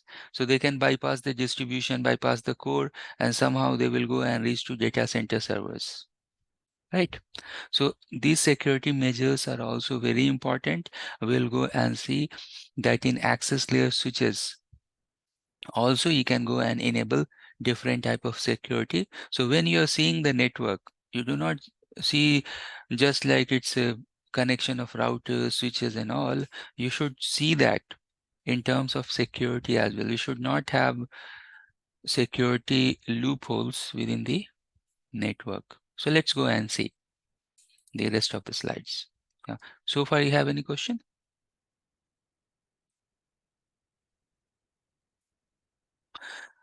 All right, let's move on. So now you can see that this is one poorly designed diagram, and you will see that now you can see this diagram, and now we'll see this diagram. In this diagram, not only you have a core layer, a distribution layer, and access layer, but if you see this diagram carefully, you will see that you have at least two types of redundancy here. One type of redundancy is called device layer redundancy, and other type of redundancy is termed as a port level redundancy or interface level redundancy. So here you will see in this diagram that in all the layers we have two devices. In core layer you can see pair of devices. In distribution layer you can see pair of devices. Since you have pair of devices, then you have four links. So from one link, from one distribution layer, it is going to core layer. So one link in core this, and one link is going in core this. So two connections we have, right? Likewise, you can see we have two connections like this. Now, question here is this, that why we have this multiple connections, and if we have this multiple connection, then what we are achieving here? What's the goal? You can answer.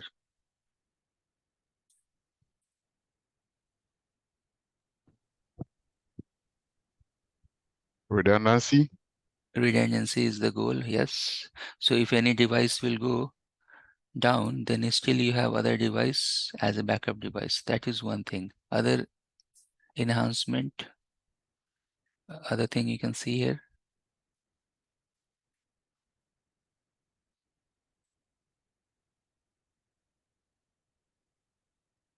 Other point. Okay, I'll give you a hint.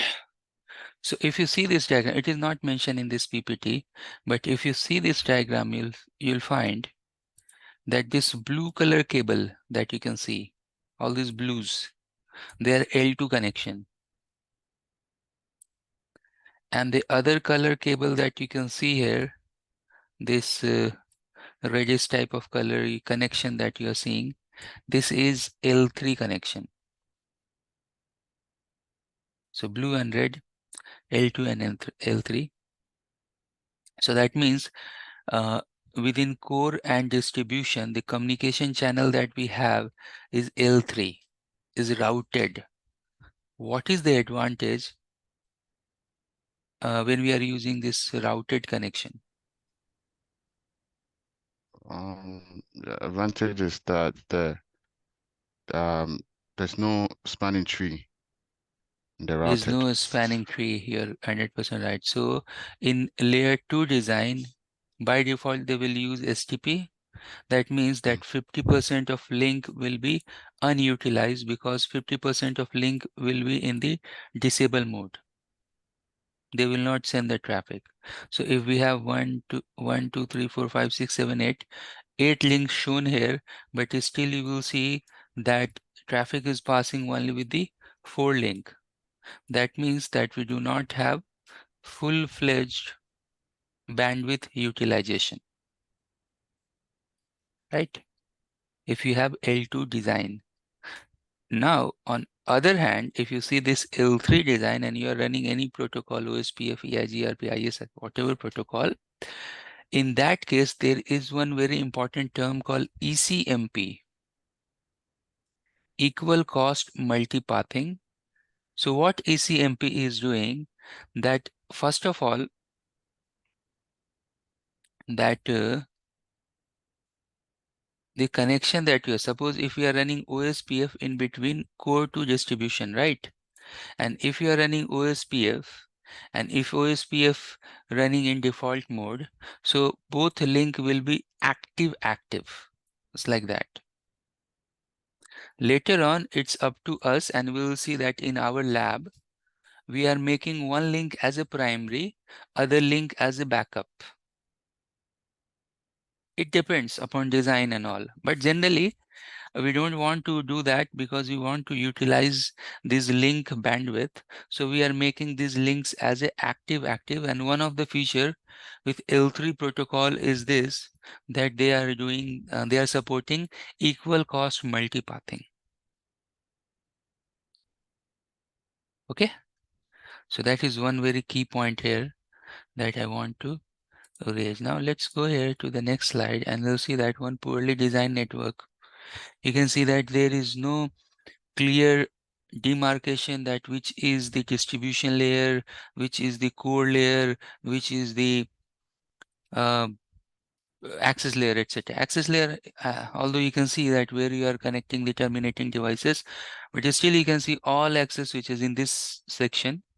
In section number 3, this portion you will see that all access layer, again they are connected with access layer, and one access layer is going to other access layer and then it is going to distribution. Like that, if you have any type of STP loop here, a spanning tree loop here, or layer 2 loop here, it's very difficult to identify that which particular switch you are sending the frames and receiving the frames, because this is poorly designed network.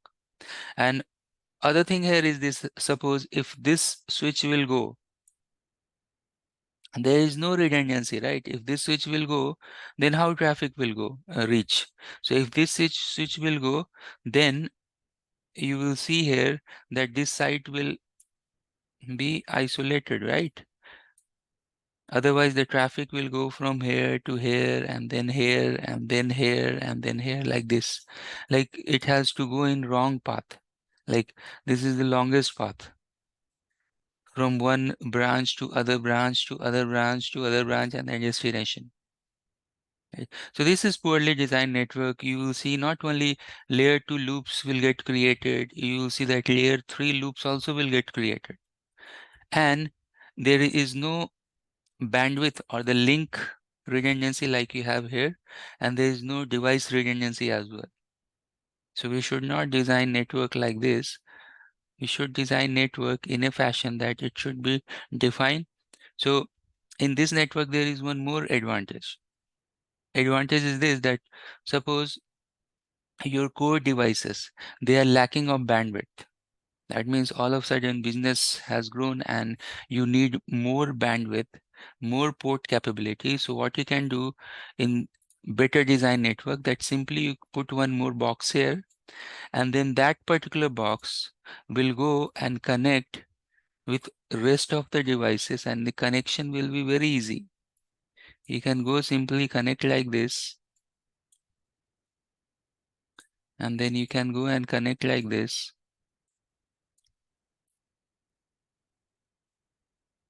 So what you are doing, simply doing the physical cabling, and same type of configuration that you have here, same type of configuration you can do, put here. There is no problem in that. Only your interfaces will get changed. But all of a sudden you can see that redundancy now is threefold. Port capacity got increased, and expanding this network is very easy, rather than if you go and check how to expand this network.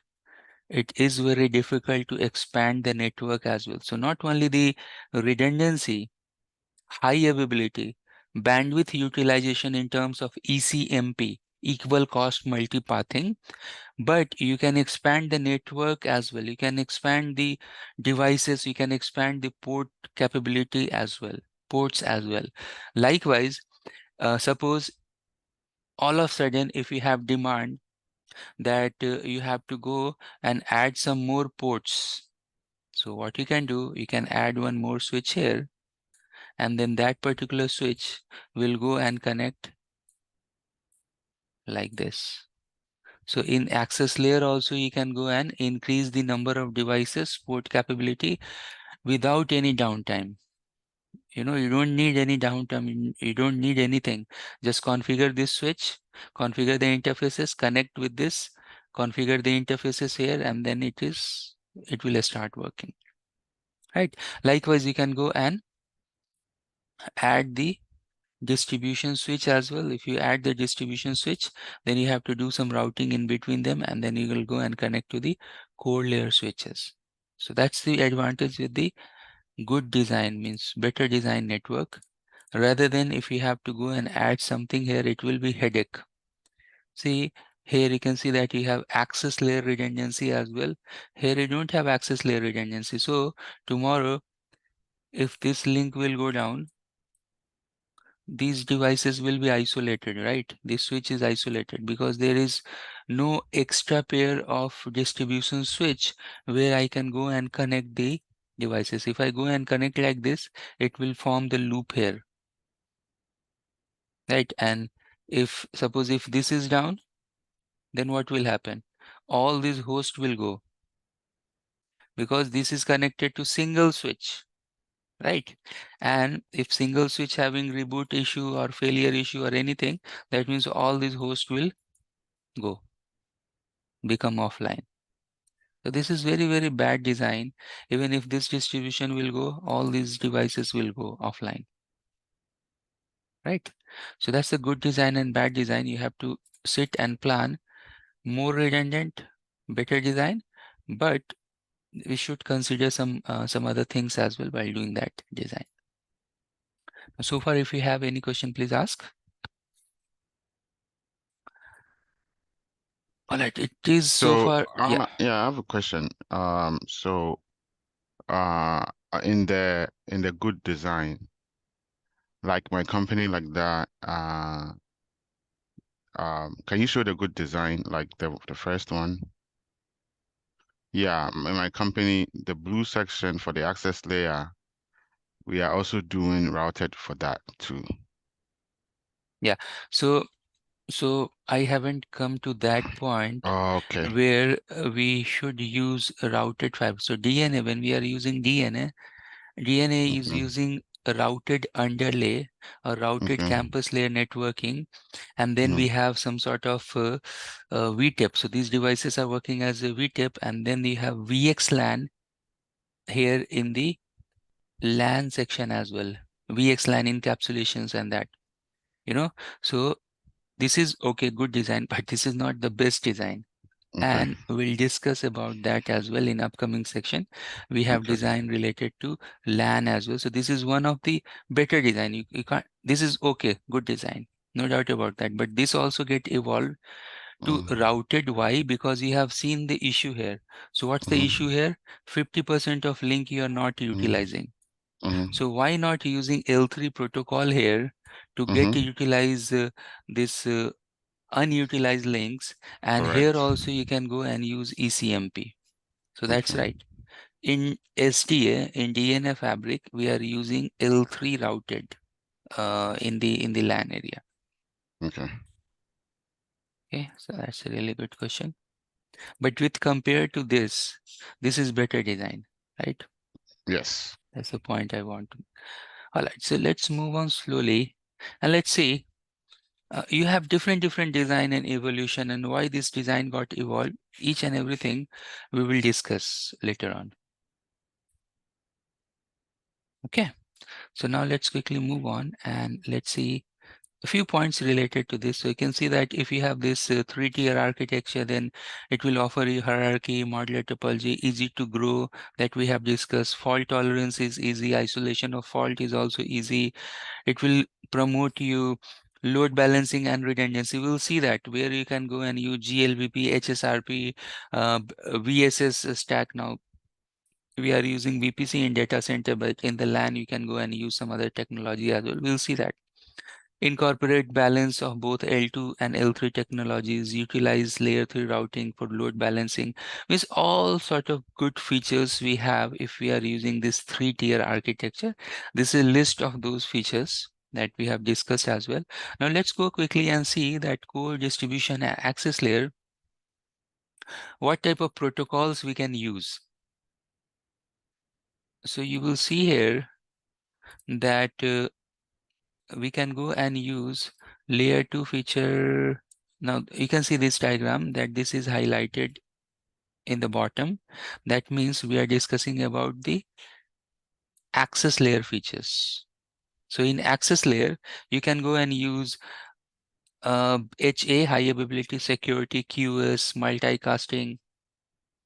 Then you can go and use QoS, broadcast separation, IGMP snooping. All these are configurations. You can go and configure these. Then we can go and use PBST plus. In our lab later on, you'll see that we'll go and use MST, multi-instance of a spanning tree, and why we are using it, what's the advantage, we'll see that. Then we'll go and use the ether channel. We have PAGP, LAGP. We'll go and use the LSCP in our lab. We have EIGRP, we have OSPF, we have VTP configuration. This is DTP, but VTP configuration. Like that, I think we are going to cover at least 80-90% of whatever features we have in the access layer. Apart from that, you can see that we can go and use the security features. I told you earlier that access layer switches may be the bottleneck for the security. You can't leave the security features here in access layer. So you can go and use some tag-based ACLs. Once you are integrating these switches within the DNA fabric, within the SD fabric, then even you can go and do some sort of micro segmentation as well. So port security, DHCP snooping, we are going to use DHCP snooping. We'll study about DIA as well. IPSG, these features will use, and few of the features will go and perform the lab as well. In our lab, we have those, in our exam, we have those labs as well. Apart from that, phone related, IP phone related configuration, STP related configuration, and STP protection related configuration. All these things you can go and use within the access layer switch, right? Now, what are the features related to distribution layer switch? Means what are the things you can go and enable? Now you can see that it is circled here in the distribution layer. So distribution layer, one of the most important thing we have that this point, aggregate wiring closet and uplink to the core. So this is something like sandwiched in between core and the access layer. So it is providing the services to the access switches as well, plus core switches as well. So you can see that in this diagram, in this particular design, your design may be different, but in this particular design, you will see that from distribution to core, we have routed configuration. And these links are routing. So we are doing some sort of routing configuration here. And then here you can go, even you can do routing as well, but in this diagram they are L2 configuration. So it will go, you can go and provide QoS configuration. It will work as a aggregator because so many interfaces will go and connect here. So maybe hundreds of switches, they will go and connect here in the distribution layer switch. So that's why when you are selecting distribution layer switch hardware, you should consider the port density as well. Better go for some chassis based switches, chassis based big switches, where you can go and connect more and more switches, right? So do not go and choose 48 port switch or something like that. Go and use some big switches, because it will work as an aggregator as well, where you have to go and connect so many different interfaces. Then it will go and protect. So let's go and check other features. Protect core from high density peering. You can go and do route summarization. Route summarization is one of the big topic. Why? Because in that case, you are protecting the control plane. Otherwise, the distribution and core layer switches, they have to go and resolve all the IP table, because they are building their routing table. So they have to resolve the entries within the routing table. So that's why in the core switches, we are pointing the default route as well, or better summary route. Do not unnecessarily grow the routing table for the core infra. Okay, and later on we have topic related to that, where we'll learn about OSP of IP prefix separation. Okay, why we are suppressing the prefixes, just to protect our core layer routing table. Then it has different type of load balancing methodologies as well. Somewhere we are using GLBP, somewhere HSRP. In our lab, the big lab, we'll go and configure HSRP and VRRP. We'll see that later on. Then finally, you have core layer. In core layer, the distribution layer will go and connect, and from core, you have to go and connect different type of services as per this topology. You are connecting with WAN, data center, internet, etc. So that's why we are configuring. This is the backbone. It should have high performance and stability. All the distribution layer, they are terminating there. It is separating the different type of nature of network, right? Like WAN and DC and all, and keep the design technology independent. So better design should be modular.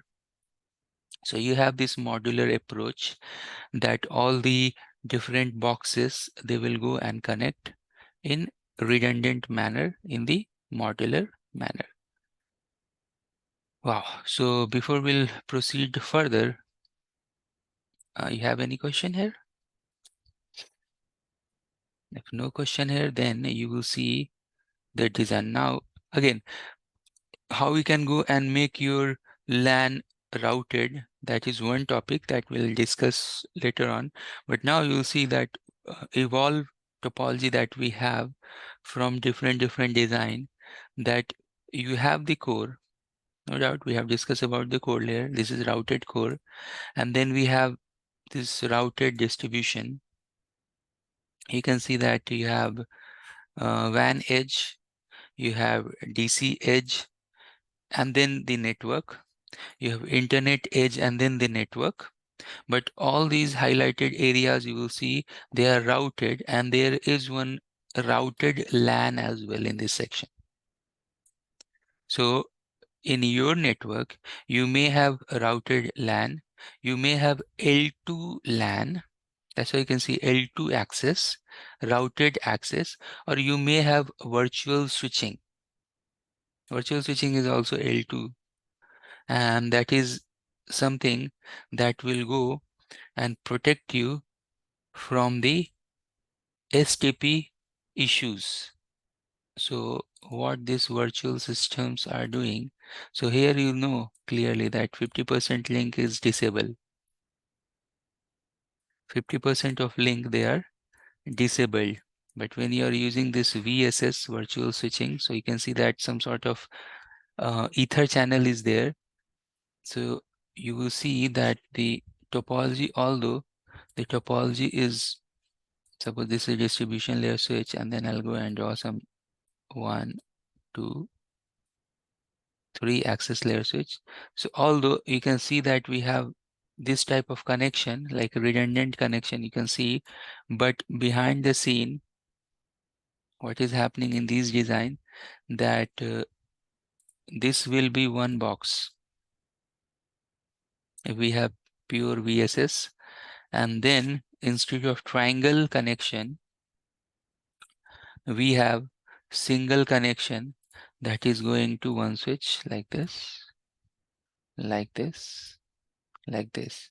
So where we are forming STP? We are forming STP when you have triangle in a network, right? Triangle in a network means that you have such type of connection. Then there is issue related to loop. But if you have a straight line like this, then there is no loop, right? Although this is layer 2, but since two links are aggregated to one link, so that means that there is no loop, right? So if you have any question.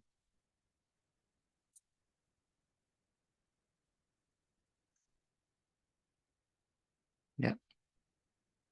Yeah, I see a lot of companies deploying the virtual switching. Yes. That's what I see. So what you're telling that in your So in your virtual. Mm-hmm. Yep. I mean, what I see a lot of companies do is the virtual switching on the access layer. Yeah. Yeah. Right. Yeah. So it's like how the design get evolved. So from here, it got evolved to this. And now if you see new design, even we are also preferring this routed access, because in that case, you have ECMP. Here, if you go and see this particular design, when you have the ether channel between the link, so it depends upon the link load balancer, like what type of load balancing method you are using. According to that, different application will go and get load balanced across the multiple bundled link. But here it's like true ECMP, and the convergence and the speed for the routed network is as per different research, they are telling that routed access has the best output, best throughput. So now that's the reason you will see, even you see that in data center, in below you will see that you have data center as a L2 in this diagram, but nowadays people are using ACI. So ACI itself is a routed access. It's not L2 access or communication. ACI within the fabric, they have L3 reachability. So likewise, everywhere, not only data center, but in campus area as well, in the LAN network as well, companies, they are redesigning the network to do routing reachability. Okay. All right, great. So good discussions going on, and this video is also becoming epic now. There are 1 or 2 more videos, and later on, obviously, in the configuration section, we have to go and configure it. Configuration, you will see that it's very easy, like 4 to 5 lines configuration, and it will work fine. Now, in this diagram, you can see that once you are using layer 3 distribution interconnection, what different type of features you can go and use, like tune, safe load balancing, summarize routes. These are the best practices. Load balancing, summarize the route, limit the redundant IGP pairing, STP route and HSRP primary tuning, set the trunk mode to non-negotiate. These are the best practices. When you are doing the configuration for your access layer devices, then you should go and do all these best practices. And few of the best practices we are going to discuss in our lab as well. once we'll go and configure the lab. Like, these are just the best practices, and for your reference, you can go and have a look on this. You will see here in this architecture, this is redundant architecture, this is logical diagram, where we have redundant devices, redundant interface connection, and then in access layer, we have redundant connection. Now, if we are using some sort of VSS, then we can go and bundle these interfaces, no problem. If it is not there, then what we can do, for few of the VLANs, we can go and make this switch as a primary for VRRP or HSRP, and few of the VLANs, for example, VLAN 20 and 120, this is the primary, and for VLAN 40 and 140, this will be the primary. So that means it will work as a active gateway for different VLANs. Right, like that we have the configuration. Not only you can make this as an active connection, but you can put some sort of tracking as well. You can put some sort of IP SLA as well. So IP SLA and tracking, those mechanism also we have the lab related to that. We'll go and check. Right. Wait, 1 second. You said active. Yeah.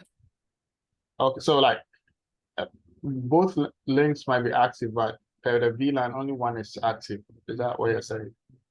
Yeah. So Okay. what we can do, that suppose you understand like this. So suppose you have one PC here, right? And suppose this is configured as a VRRP master and VRRP backup, master slave, like that. So what we can do, that for VLAN 20 and VLAN 120, you can make this switch as a primary gateway. You know, we are creating some sort of VIP IP, virtual IP for GLBP or HSRP or VRRP. So this can be the gateway. So the traffic for VLAN 20 and 120 will prefer in this way. Likewise, we can go and create the master gateway, master for VLAN 40 and 140 for this particular switch.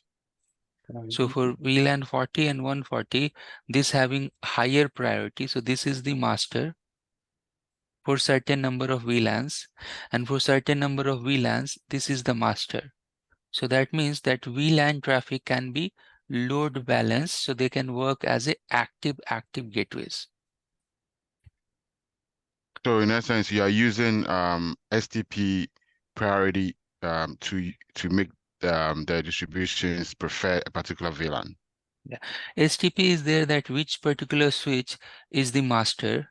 Okay. So that is different thing. But when you suppose I have one laptop here, right? And this laptop is in VLAN 20. So in that laptop, you will go and put the IP address and the default gateway. Oh, okay. I get what you're saying. So whatever so like the SVI for VLAN 20, the VIP on the distribution is going to be the gateway of that network. Yes, so they will use right. Okay, Yep. got it. 100% right. So which means at any point in time for any VLAN, we are still using 50% of the capacity. 100% right. Yeah. Yeah. So which protocol will make it active on both sides for every VLAN?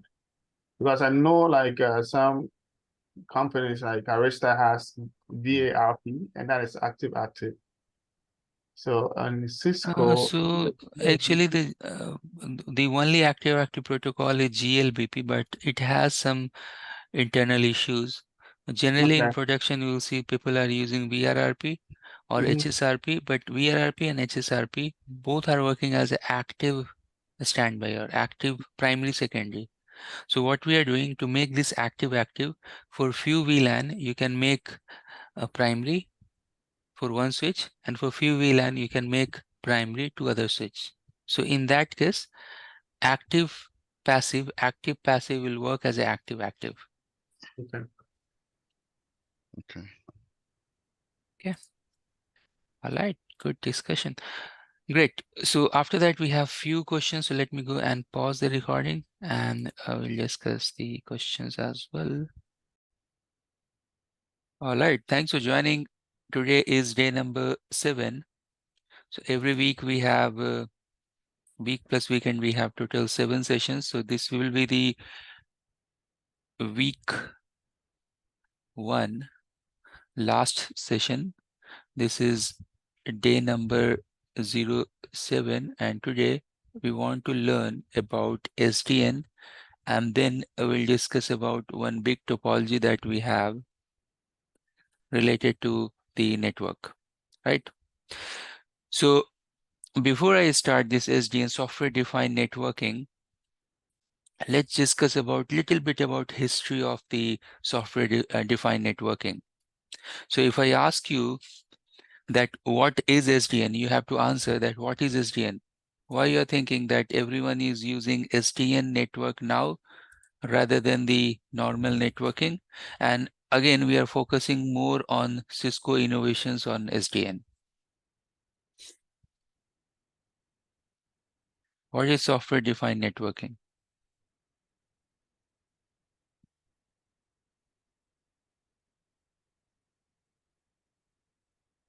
Yeah, you can answer, Eric, Michael, Kofi.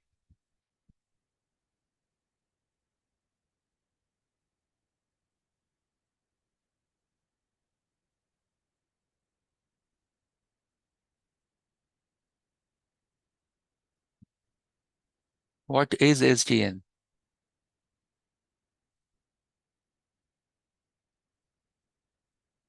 You want to answer?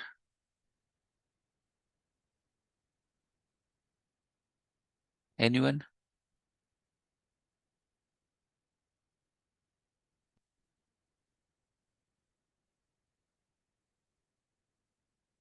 Michael, you want to answer what is SDN, software defined network? Um, yeah, so it's just where networking where the management and control plane is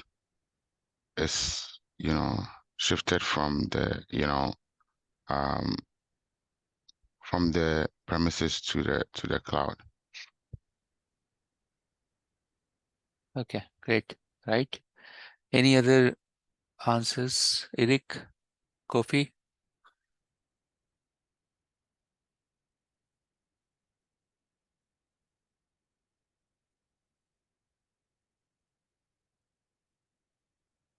Eric, you want to answer something?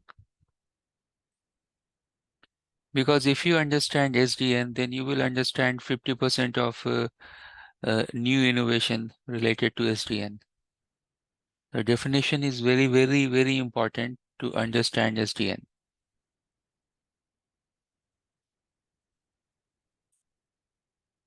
Kofi, you want to answer?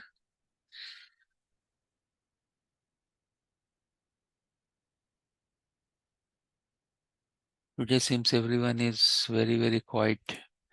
All right. So you configured a router or switch, right? So when you are configuring router, then what are the things you are configuring in router, and what is role of router? Why is router there in a network? Why we are using it, router?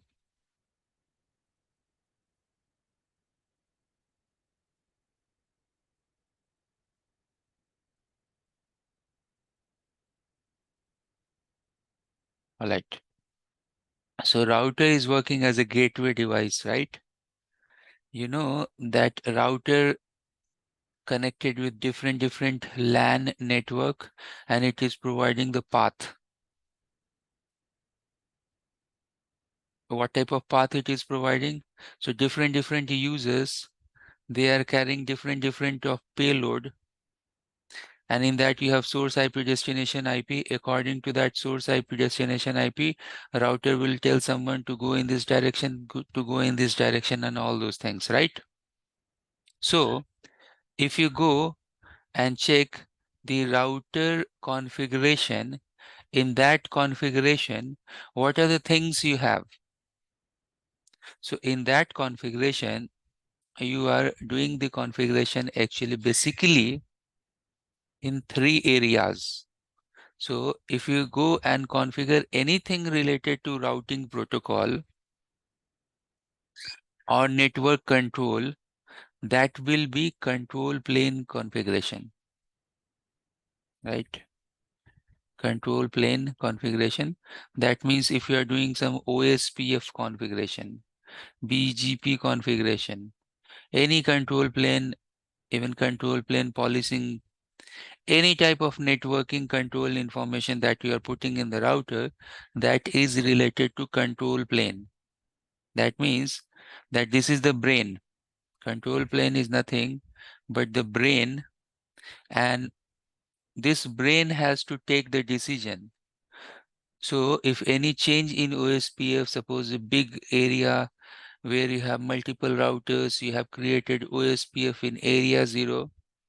So anytime when any new unknown entry will come to the router related to routing path related to OSPF, then control plane has to take the decision. So that's why control plane is using compute, because he has to take decision. He has to think, oh, this way, that way, this is the algorithm, that is the algorithm, and and other thing. That means that the CPU cycles will get utilized while taking decision related to control plane, right? Then what is other part? So other part is this, that obviously via router some payload is going from here to there. So then in router itself we have other plane, that is data plane.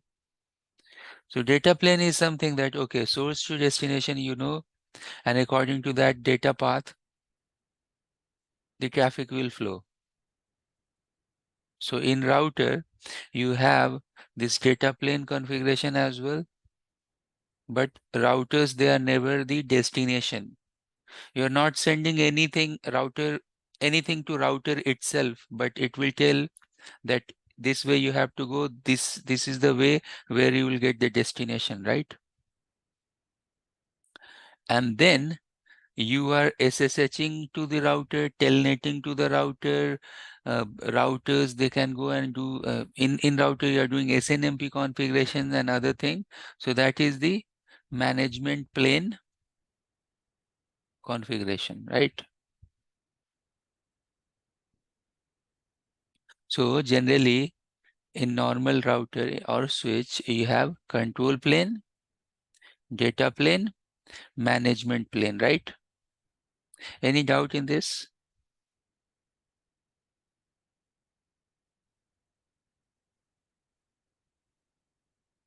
No, right? No doubt. Okay. So in router and switches, we have these 3 planes. Now the question here is this, that router already has this segmentation. Then why we need SDN network? Is there any need for SDN and all? So that let's try to understand. So far we are talking about single router, but in network you don't have single router, right? In full-fledged network, you may have different type of maybe DC1, DC2, and then you have n number of branches. So here I am putting only 4, but you may have n number of branches, right? And in all the data center, let's mark here just two routers here in DC. In some branch you have 1 router, in some branch you have 2 router, in some branch you may have 3 or 2, like that. So the point here is this, that now we are talking about the legacy network. In that legacy network, you have such type of setup In such type of setup, you know, because this is the legacy network, so you have the control plane and the data plane. This is control plane, data plane, control plane, data plane, control data, control data, control plane, data plane, control plane, data plane. Everywhere in all the routers, I have the control plane and I have the data plane, right? So what is the problem? Is this a problem that all the routers, they have control plane, data plane, management plane in all the devices? Is this a problem? You can think. Is this a problem if I have control plane and data plane in all the devices? And if it is a problem, what's the problem?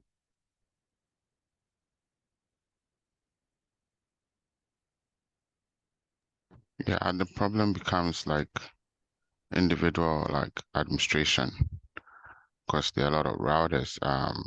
So if you have to work on them, you have to work on them like individually, like on each individually, instead of having like a central location where you can work on all of them at the same time. So you are telling that one problem is the configuration management, right? Any other issue?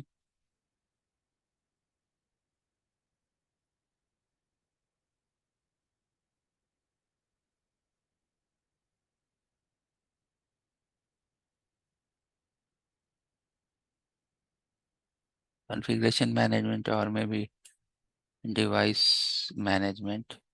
Device management means that suppose if you have to upgrade the images, suppose if you have to put 3-4 extra lines to the devices, right? So then you have to log into the devices individually.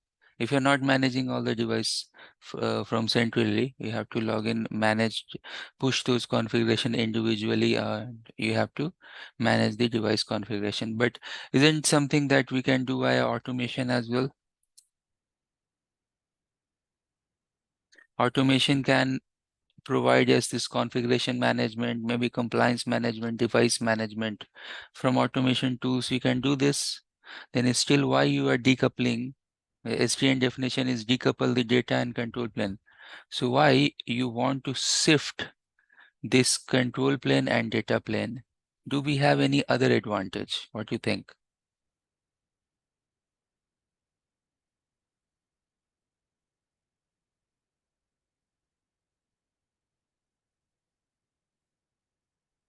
So if we decouple it, okay, if we decouple it, and let's try to understand this slowly, we'll understand this. Let me remove some, oops. Oh, 1 second, okay. So I will go here and we'll try to decouple it. Can I remove? Okay. So let's remove this one box. And now we'll go. So now we have only one data plane in all the devices. And for control plane, what I'm doing, somewhere in the central location, we'll put one device as a control plane device. So let's go here. Suppose this is my control plane device anywhere. And then all the control plane information that we have, suppose all the control information that we have, we are putting here, right? So now from this diagram, you think that what benefit we have. At least one benefit I can tell you, that your control plane now it can scale. So you think like this. The technical problem with the earlier diagram was this, that all the devices, they have to go and take the decision related to control plane. That means that if there is control plane overhead, That means you have to go and upgrade the CPU for all the devices. But in this design, what you need to do, that you have to go here and you have to increase the CPU. So suppose we know that we have SDWAN coming up after these sessions. So in SDWAN, you see that there is one device called VS Smart. And all these VS Smart, vManage, vBond, they are software based. Mostly they are software based. That means that tomorrow if you have to increase the number of VS Smart, because it is a software, you can spin up and you can add into the group. So that means the scaling of control plane means whoever is taking the decision maker, what we are doing that the decision makers, we are shifting in one place, right? Now we have,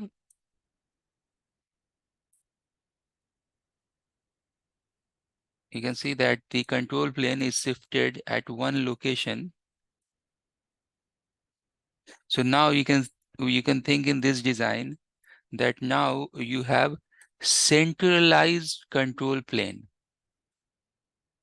And later on you will see that we have centralized control plane and then we have centralized management plane as well.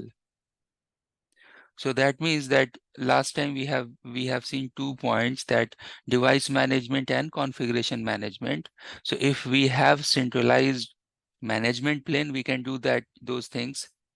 Even you don't need those type of automation, because these SDN devices are automation capable.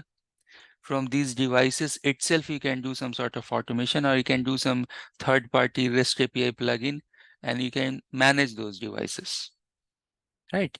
So now you have centralized control plane. That means that the protocol related decision you can take from one place, and that will be reflected to all the devices, right? So you have to go and create mechanism. You have to go and create OMP, like in SD-WAN you have OMP, or you have to go and do some management related configuration from vManage, control related information or CPU related information from VS Smart. Like that you have to do only at one place in one dashboard. And from that dashboard, you can push those configuration to n number of devices, single sort in one way. Right. So in that way, you'll see that not only that we are solving the problem related to device and the configuration management, but in this way, your scale is unlimited. You can scale it, and if you think this design in little bit deep, if you go a little bit deep, you will see that now everywhere. So let me go and draw a small diagram here, and you can think this. So if I go and draw 2 boxes, black boxes here, and below if I go and draw 3 black boxes, and if I go and connect these boxes like this is leaf spine diagram I'm drawing here. Generally spines are control plane and leaf are generally data plane, but leaf also have little bit of control. So point here is this, that everywhere you will see that this is the control, the black connection that I'm drawing here in this diagram, it's the control connection. And then you will see later on in our classes that these devices, they have some sort of data plane connection as well. That is IPsec connectivity from anywhere to anywhere. So now in this diagram that you're seeing in the below, you have control plane connection, you have data plane connection.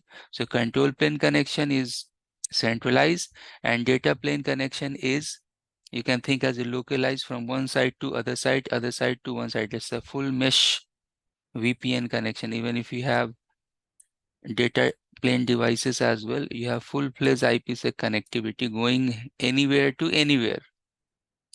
And that particular diagram, if you think, It is very much like leaf spine architecture. The architecture behind that is clause fabric. So they are a non-blocking control plane to data plane device, control plane to data plane connection, which is non-blocking. And in future, if you want to scale the control plane, what you have to do, simply you have to go and add one box. So you have to go and add one box here, and then you have to go and put some wires or connect some wires. So in next phase, simply you go and add one box and connect the cables. That means you will scale the control plane. And suppose if you have a new branch, new site, and in data center terms, if you have if you need some more interfaces or ports, if you have more access switches like that, you can add one box in the leaf, and then that particular leaf you can go and connect with all the spines. The same you have in the WAN architecture, means in this enterprise architecture as well.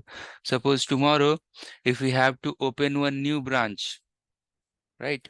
So what you have to do in that particular branch, go to that particular branch, just go and put one or two routers as per the requirement, and all the configuration you have already in vManage in your management plane.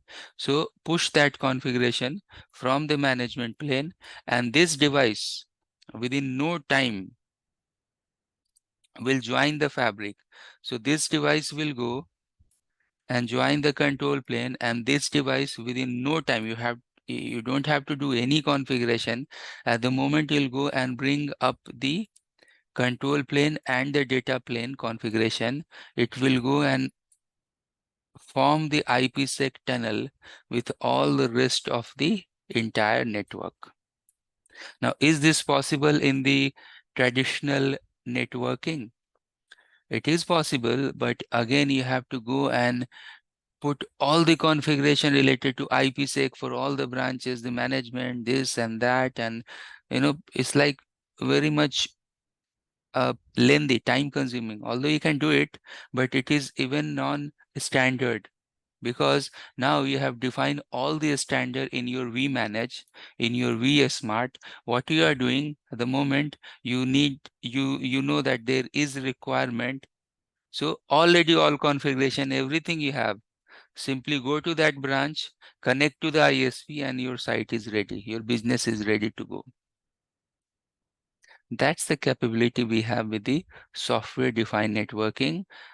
In other terms, what you are doing here is this, that you are taking different level of complexity at different levels in the in terms of architecture. So we have taken all the complexity of control plane configuration and putting in one bucket. We are taking all the complexity of managing the devices in one place. That's the vManage. And then the data plane devices are there to forward the data, right? So when we have this IPsec tunnel, all the data, they are flowing within the IPsec tunnel from one branch to other branch to DC and all. Correct? Up to this point, you have any question?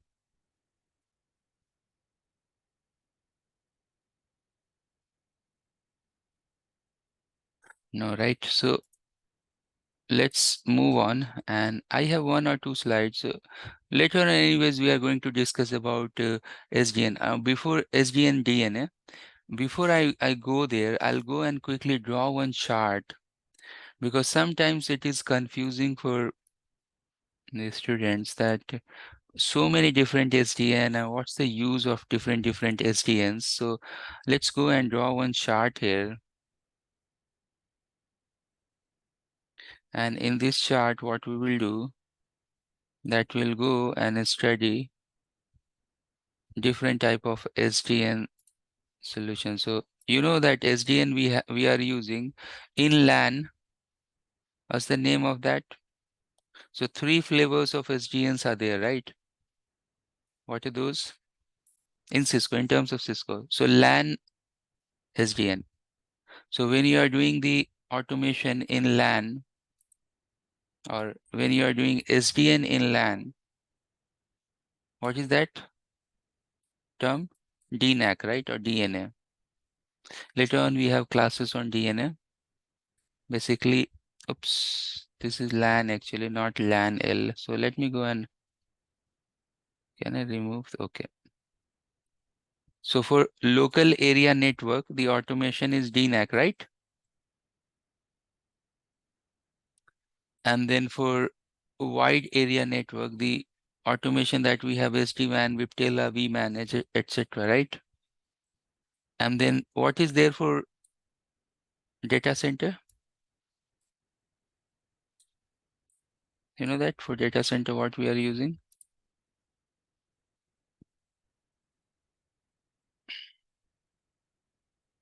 ACI, right? For DC, we have ACI, right? Now for LAN, if we go and list out the control plane, management plane, orchestration plane, etc., etc. Let's go and quickly give. So what is the management plane here?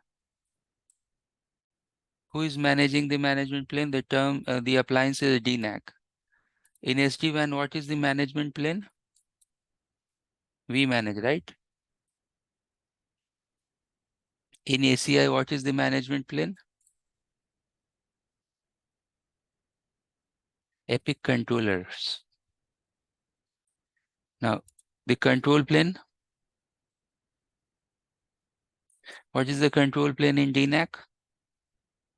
Later on, you'll come to know that there is something called LISP, Locator ID Separation Protocol. What's the control plane here? The protocol is OMP, but who is doing this? VSmart. And what about this? What's the control plane in this? The spine, leaf and spine architecture, the Nexus switches are there. Spine is doing there, but control plane protocol, you can see that it's like very different type of mechanism, different things are there, which is doing different things. So I can do MP, BGP, multi-protocol, BGP, and there are other things as well. Now coming to the data plane, you know what is the data plane here in the LAN? VXLAN. If we are using SDA, software defined access. What's the data plane in SD-WAN? You know, IPsec. They'll go and form IPsec tunnel. What's the data plane in the ACI world? It's VXLAN, intelligent VXLAN. Some customization in the data plane is there. Now, when I add one chart here. So now, what is the, oops, the line is not straight because I have to manage multiple.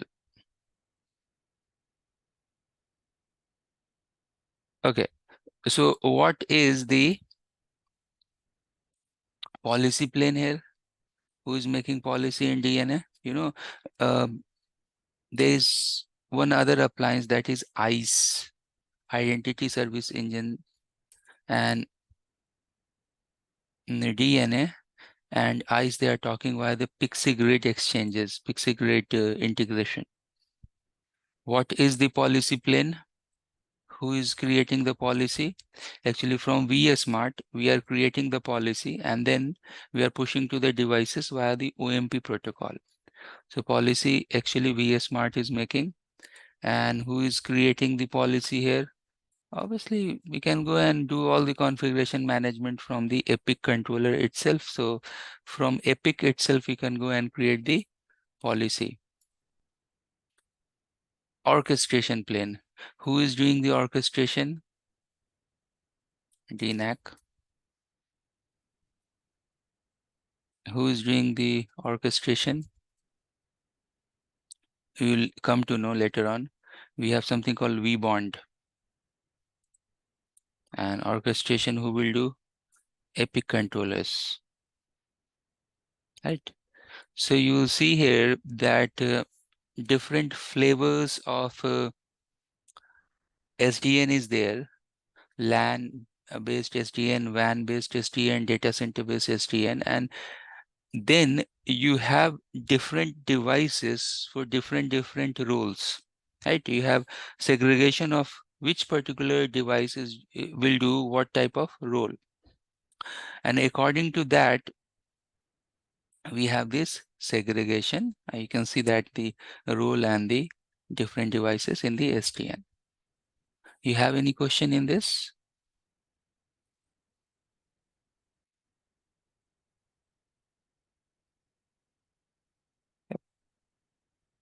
Today everyone seems very quiet. Maybe Sunday evening going to Monday. All right, so let's quickly see what is there in the slide and go and clean this.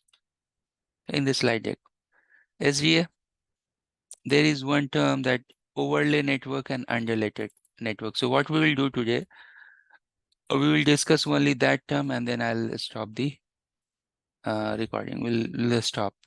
So now we are going to discuss only one term today, last term topic for the day, that what is overlay, what is underlay, why we have overlay and why we have underlay, and then we will stop.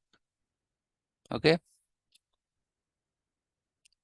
So what is overlay, what is underlay?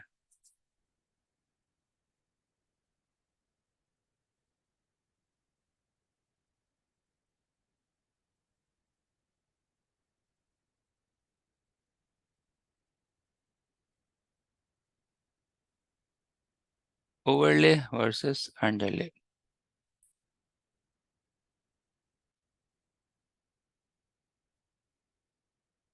You can answer.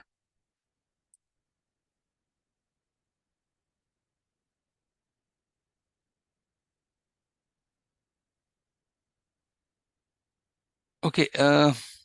Have you worked on any cloud solution like AWS, Azure, GCP, any cloud?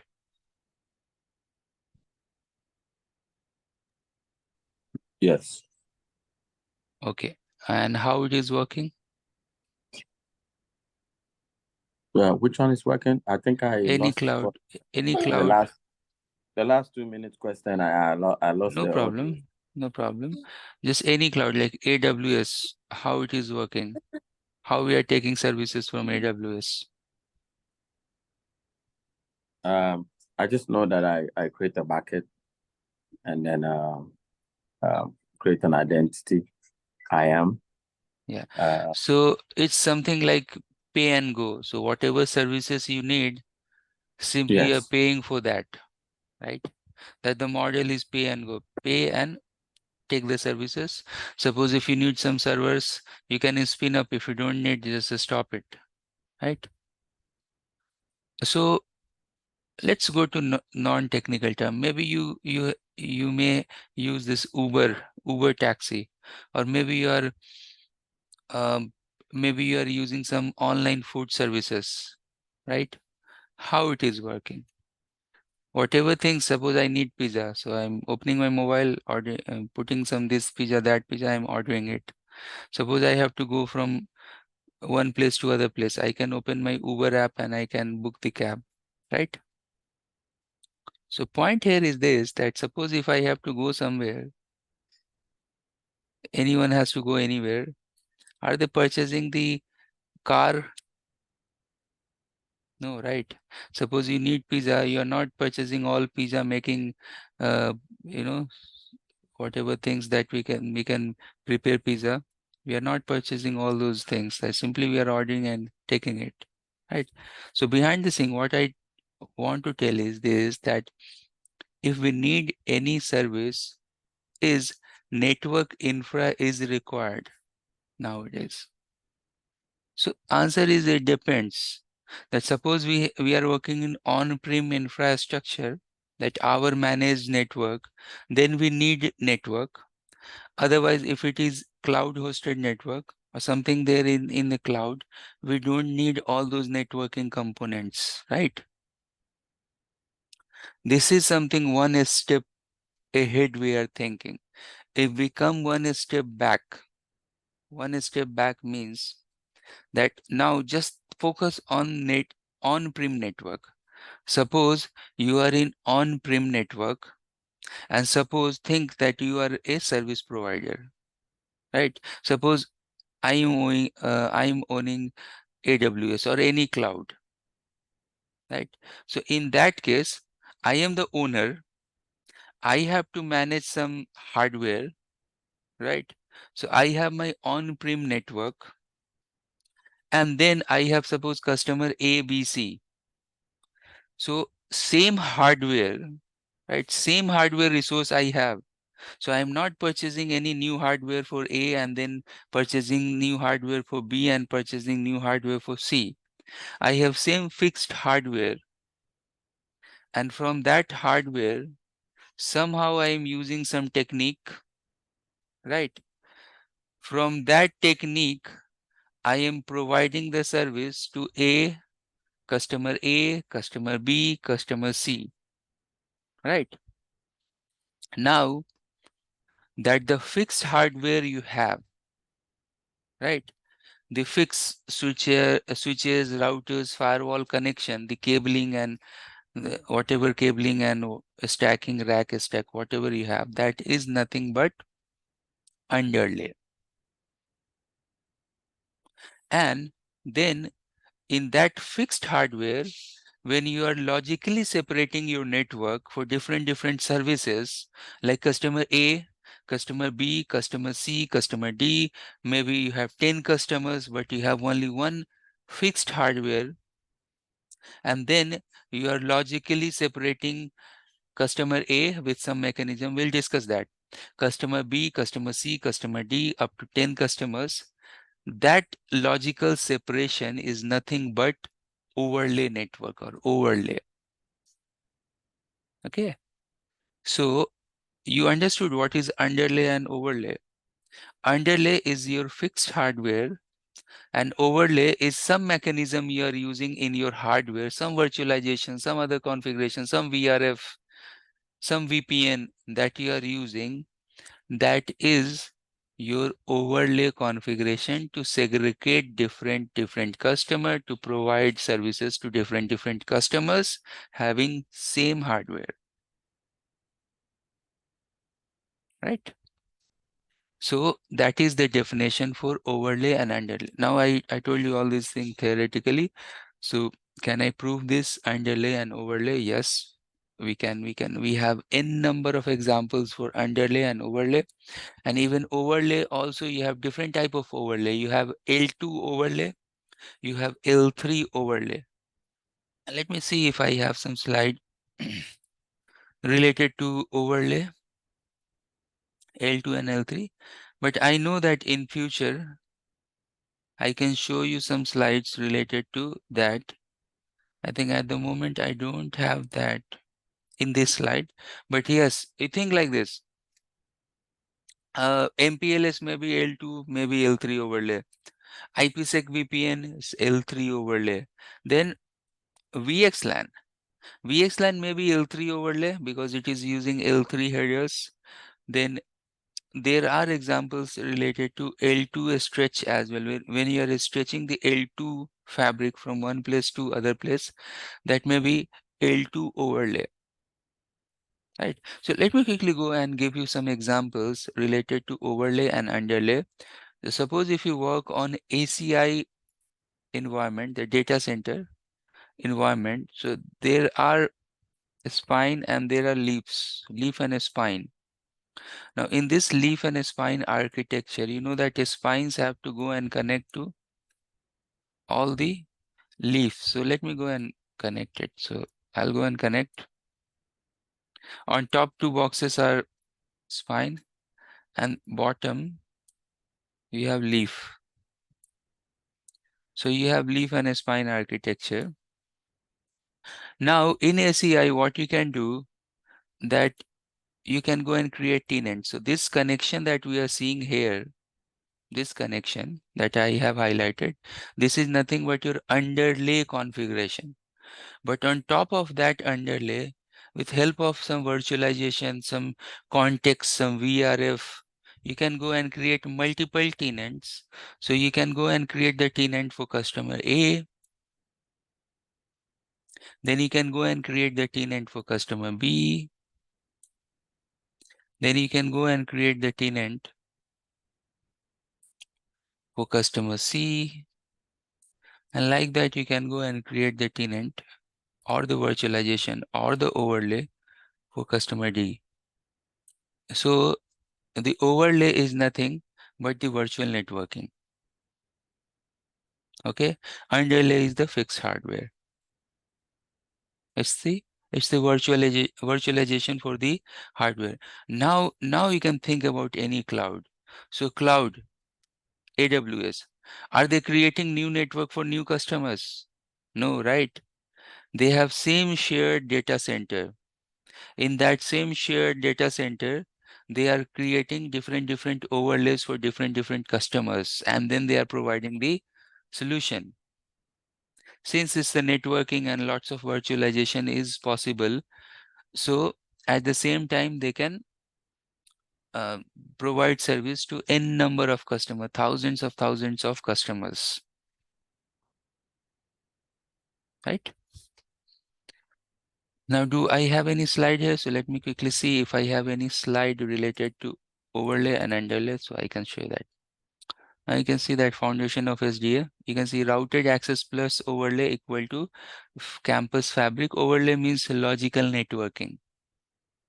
So underlays you have means you can see your fixed hardware, but within the cloud itself, if you see this diagram, you will find that within the cloud, they are not showing these connections. They are not showing these connections because there is a logical connection in between that.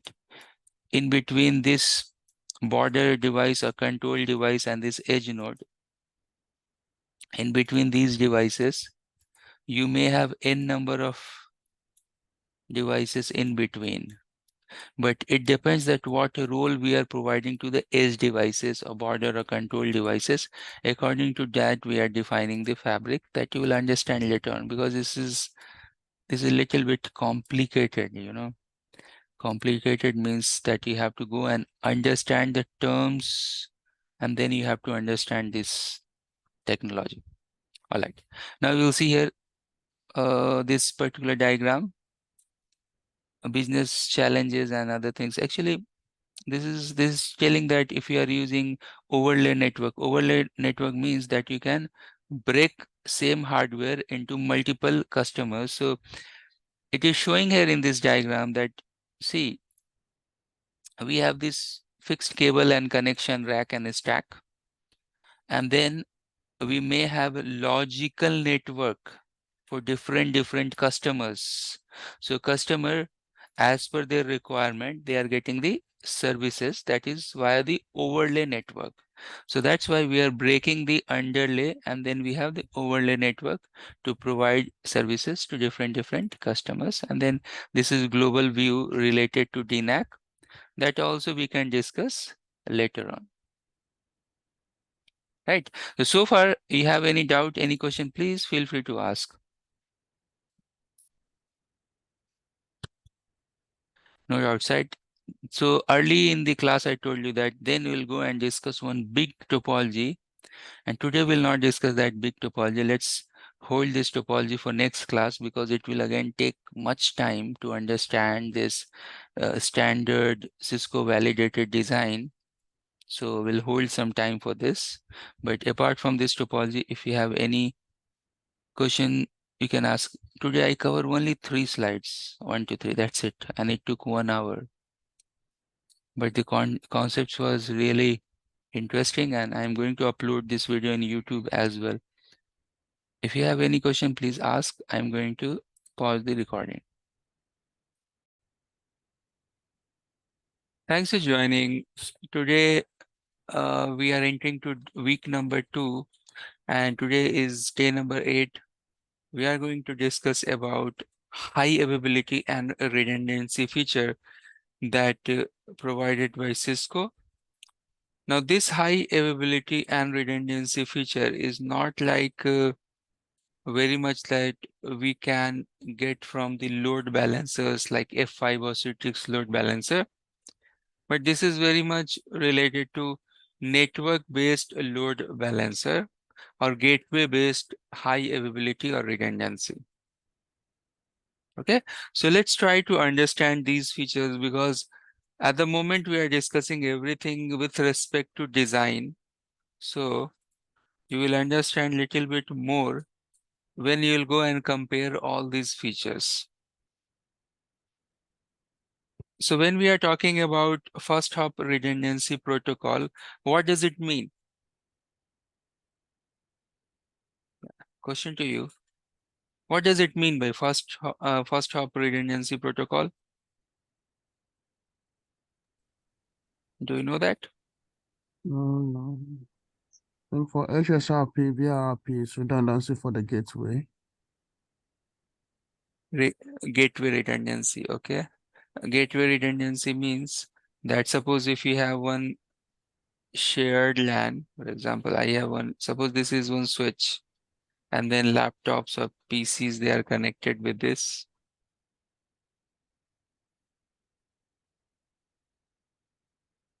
And obviously this LAN somewhere, it has some router, and then it can go out.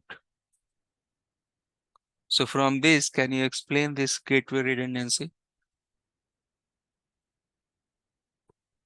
So for this, if the router is the one in the middle with the X, then there's no redundancy, right? Because they have just one gateway that is on the router. On the But router, one gateway. Okay. so now we need another router.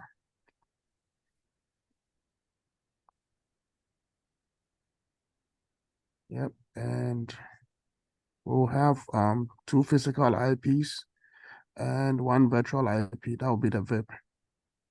Okay. So where we'll go and do the configuration for VIP?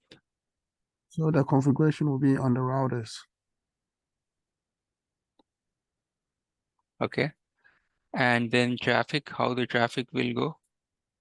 So the traffic, so one router becomes the active and active traffic. So that would be the router taking the active traffic, and the other one will be the standby.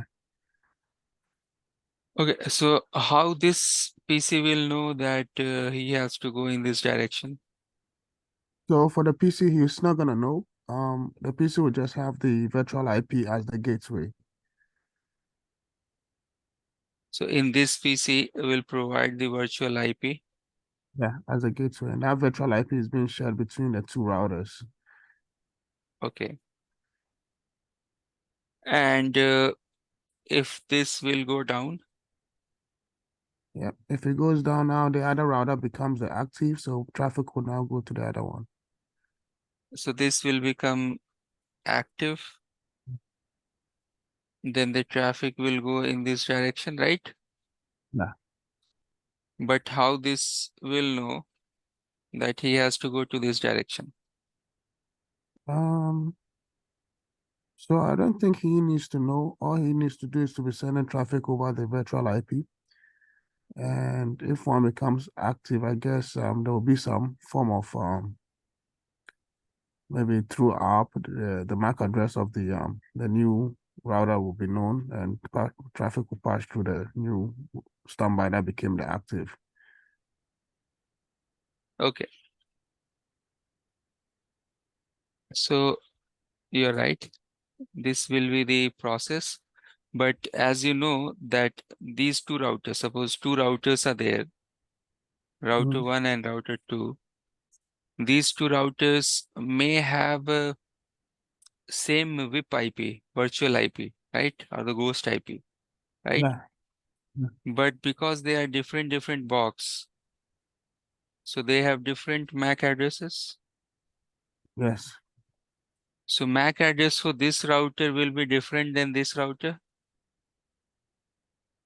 Yes. But they will Then have so they'll have so via they should have a virtual MAC that should be shared between them. virtual MAC shared between them. So how these PCs will come to know about those virtual MAC? So they will do some sort of ARP. Yeah. And then they'll come to know. All right, spot on. So this gateway redundancy protocol that we are going to discuss, either you have two routers or you have two switches connected in a LAN, right? Eric, you are able to understand, right? You joined little late.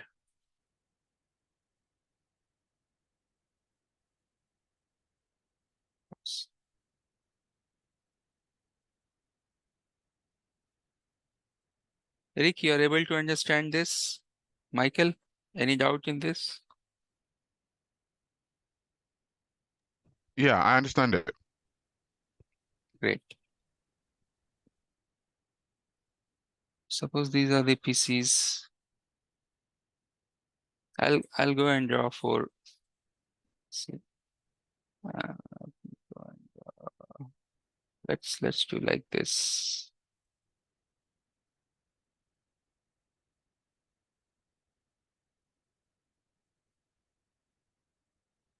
Just giving different colors. That's it. All right. So what Henry told us that, okay, you're talking about first hop redundancy protocol. Different variations are there: HSRP, VRRP, GLVP. And HSRP is Cisco proprietary, VRRP open standard, GLVP is again Cisco proprietary. So that's why you will see that mostly people are using VRRP, Virtual Routing Redundancy Protocol. HSRP is Hot Standby Routing Redundancy Protocol, like that. GLBP is Gateway Load Balancing Protocol.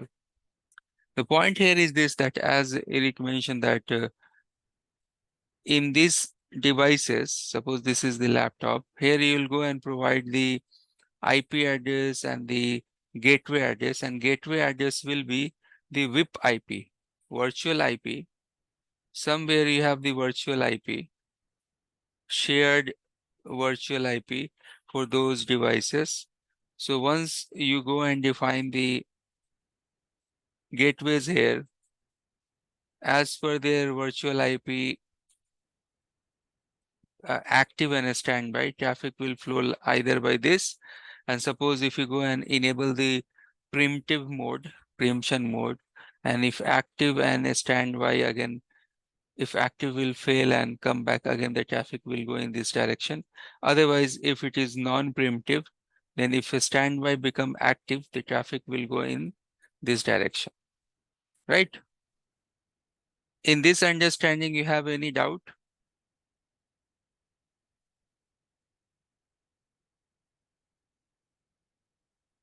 Yeah. In this understanding, anyone has any doubts? Okay, it's all good. All good, right? Okay, so now let's understand this with respect to design. Okay, so suppose we know that in any network, these devices, these laptops, they are part of some access VLAN, right? They are part of some VLAN, maybe VLAN 10, 20, 30, 40. And suppose if you have 500 laptop, will you put all 500 laptop one gateway?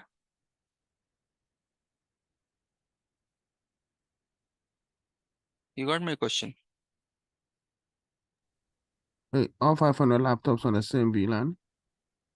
Yeah, so suppose this is VLAN 10, for example, and this is VLAN 20, for example. In VLAN 10, maybe you have 100, and VLAN 20, you have 100 PCs. So suppose if you have 200 PCs or laptop, right? So for all 200 laptop, will you give same gateway? Like this will be the active path to go out? No, you can maybe VLAN So 10 would. Yeah, we Yeah. take one. So what you will do? So rather A becomes active for VLAN 10, rather B becomes active for VLAN 20. Yeah. So you will go and do the configuration in a way that for few of the VLANs, and you will see in our lab exam also, we have some arrangement like this. So for few of the VLANs, this will, suppose this is A and this is B, router A and router B. This will become the active, and how you will make one particular group as a active router and other is a standby in the configuration? Oh, you can increase the priority. Priority, right? So as per the priority, suppose this is VLAN 10 and VLAN 20. So just for VLAN 10, think like this. For VLAN 10, this is the active and this is a standby. And for VLAN 20, this is active,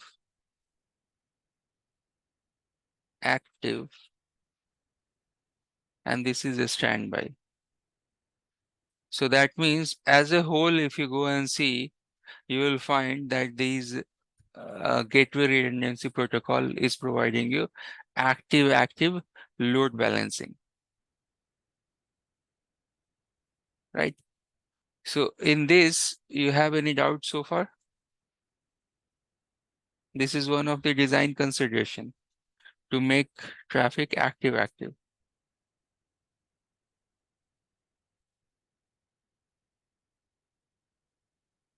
Michael, Eric, you know this HSRP, VRRP, GLBP configurations? If you do not know, there is no problem. I think you know because this is very basic. Yeah, But yeah, I'm good. yeah. But we have the lab as well, so don't worry if you haven't configured it in the lab or in your workplace. We have lab as well. In the lab, I am going to configure. I am going to show you that, see, this is active. Now, if we shut down the link, it will become a standby or unknown. We will see that. Even in our lab exam also, we have to go and configure it. And there we have one step more. There, in the CCI exam, they are asking little bit more about this design. So you will understand that as well. At the moment, you will understand this active standby active load balancing. Basically, this is VLAN based load balancing. Different, you can create different groups for different VLAN, and for some VLAN, router 1 is the active. For some VLAN, router 2 or router B is the active. Active gateway. Active means active gateway. Okay.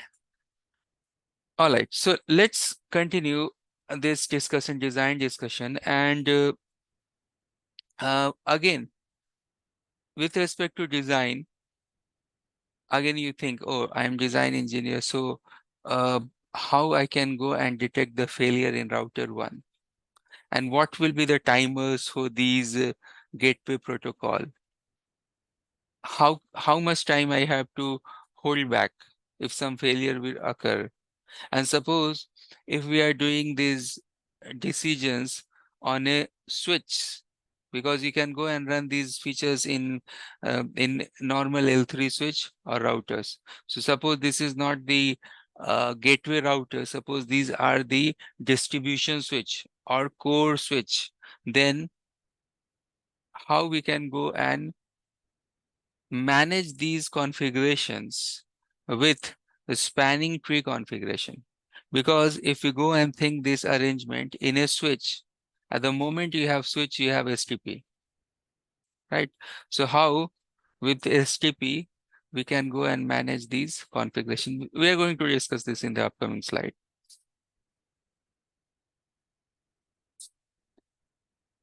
Yeah. So let's check the slide. Now here you will see in the slide that to provide the resiliency, we have the HSRP, VRRP, GLBP. VRRP, HSRP, GLBP provide millisecond timer and excellent convergence performance.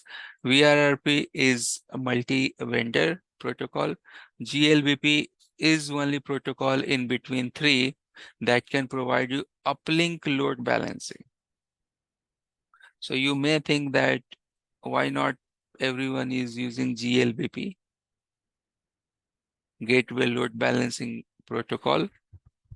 And then we have the preemption enable to avoid the black holing of the traffic. Now, if you go and see this particular diagram, where you are applying this first hop redundancy protocol. So here you can see that you have access level switches. Here you have this access level switches. These are my access level switches. From these access level switches, I have first hop redundancy to the distribution level switch. This is actually distribution level switch. And in the access level switches where you have connected the endpoints, you are providing the first hop redundancy gateway. Is it clear up to this?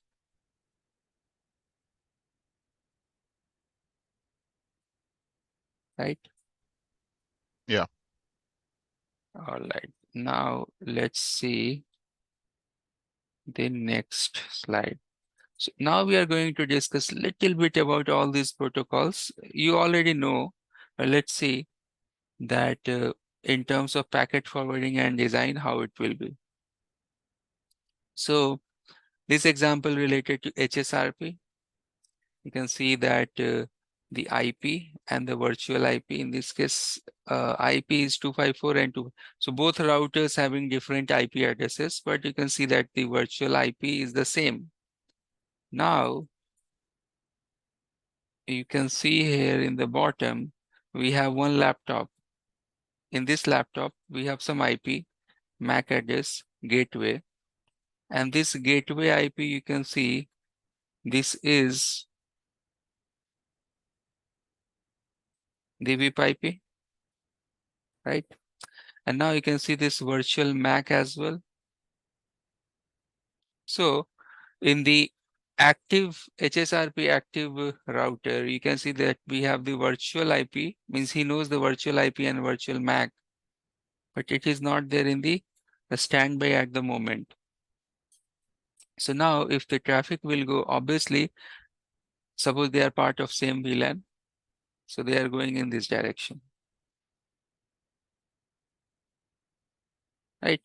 No doubt on this. We know this is the pattern, because all these devices, they know not only the VIP IP, but they knows the MAC address as well. So here you can see in the bottom, all these devices with the ARP, they know the MAC address of the active forwarder. Right? Any doubt in this?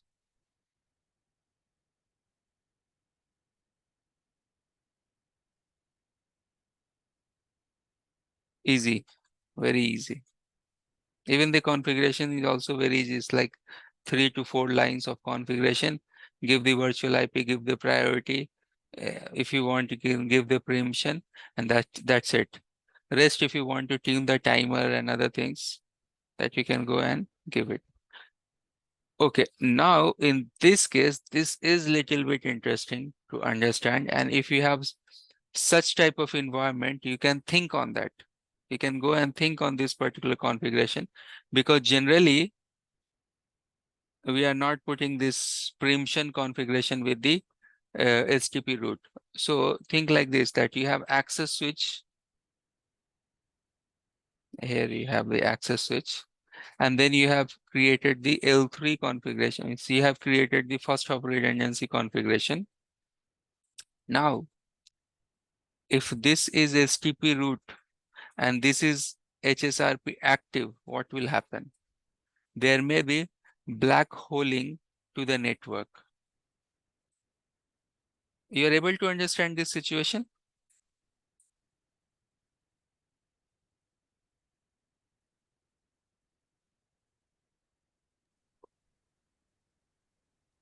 Can you repeat that, please? Yeah. So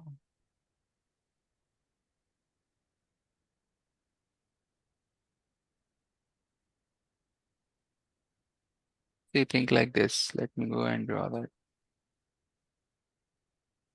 So you have access switch, for example, and then you have distribution switch, and with access switch you have some laptops connected. So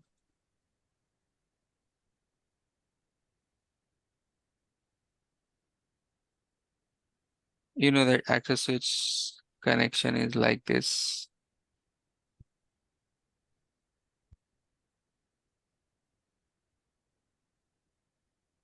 Now these are my access switches. These are my access switch, and this is my distribution switch. Now point here is this, that the distribution switch that I have, think like this. This is my STP route. STP route means that all the ports are forwarding. And if it is a L2 type of scenario, this is my STP route, but this is my HSRP active.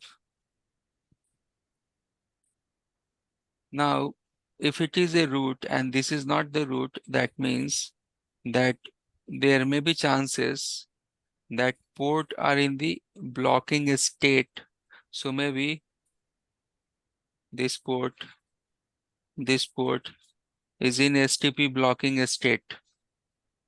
And since this is HSRP active, so how the traffic will flow? So the traffic will try to go in this direction. But since this is STP non-root switch, so these interfaces are in blocking state. But you are sending the traffic in this direction, right? That means this is the black hole or black spot in a network, right? So point here is this, that your HSRP or VRRP configuration should align with STP route as well. Okay, now you think like this, that okay, you know that this is the scenario in your organization, and your STP route and your HSRP active is same. So that means that your traffic is going in this direction, no problem, right? You're sending your traffic in this direction, but due to any reason, all of a sudden, right, if this switch will get reboot or something will happen and this priority will get changed and this will become active, that means there is black hole, right? So that's one of the scenario that as a design engineer we should think while designing the network, and that's why this slide is there. So here you can see spanning tree route and HSRP primary aligned. When a spanning tree route is reintroduced, traffic will take a 2-hop path to HSRP active. HSRP preemption will allow HSRP to follow the spanning tree topology. The solution for this is the preemption. One command is there in below. The standby one preemption delay minimum 180. That means that preemption has two roles actually. One role is that if the standby will become active or active will become a standby, so it will go and do the preemption. Suppose I have one active and it will get reboot. So that means the standby will become active. Now this active, after some times, if it will come and because it has higher priority, so he will try to become active again, right? If you do not enable preemption, then the active who got rebooted after some time, he will not become again active. So a standby who has the role of active means now he is become the active, he will become the active until unless you have the preemption enabled. So what I'm telling again, it's very easy. Suppose two route, oops, you will understand this preemption. Suppose you have two router and this is active, this is a standby. Suppose its priority is 150, it's 100. Now it got rebooted. So what will happen? This standby will become active, right? Now, if it will come back online, right? So if you do not enable this preempt feature, this standby will work as active. Now, if you have preemption enabled in these switches, again, after reboot, it will become active and it will become a standby. Okay? You understood this? Any doubt in Yeah. this? No, let's go on. Thank you. All right. Great. So some design considerations are there. First of all, it should do some sort of VLAN-based load balancing. Then you should check this preemption feature. Then you should go and check this delay in the preemption. So it should go and align with the STP. Yeah, let's talk about those timers.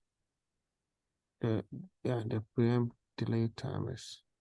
Yeah. So by default, you will see in HSRP, we have timers for hello timer of 1 second and dead timer of 3 seconds. So that means that for 3 seconds, it will wait for active gateway and then that timer will go die. Now this timer that you are seeing, this is actually aligned with the STP timer. Means this is for spanning tree root case. So what it is telling that the preemption, so who is master, who is slave, who is active, who is a standby, wait for 180 milliseconds. I think this is in millisecond. We'll see that when we'll do the lab. We'll go and check this CLI command. Okay, I don't worry about that. So it's simply that this preemption, so who is the active and the standby, wait for that particular time because it should align with STP timer. If you go and check normal STP timer, STP has some, how much timing is there to re-election the root? You know that? The 50 seconds. different stages in STP, like listening, learning, forwarding, you know? 50 seconds. How much? Sorry? 50 seconds. 50 seconds, yeah. Listening 10, like that, right? Mm. We'll check that timer. According to that, Cisco has given this number 180, but we'll verify this later on in STP session. Okay. Okay. All right, so let's move on and let's see the last slide for this topic, GLBP.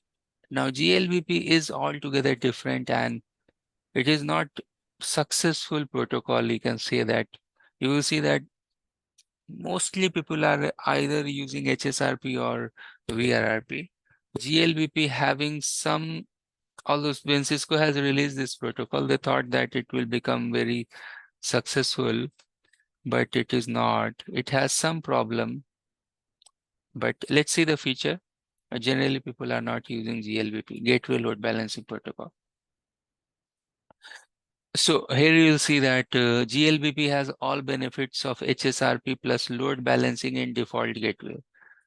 Now, if you check this particular diagram earlier, you will see that we don't have, in the standby device, we don't have virtual IP and virtual MAC.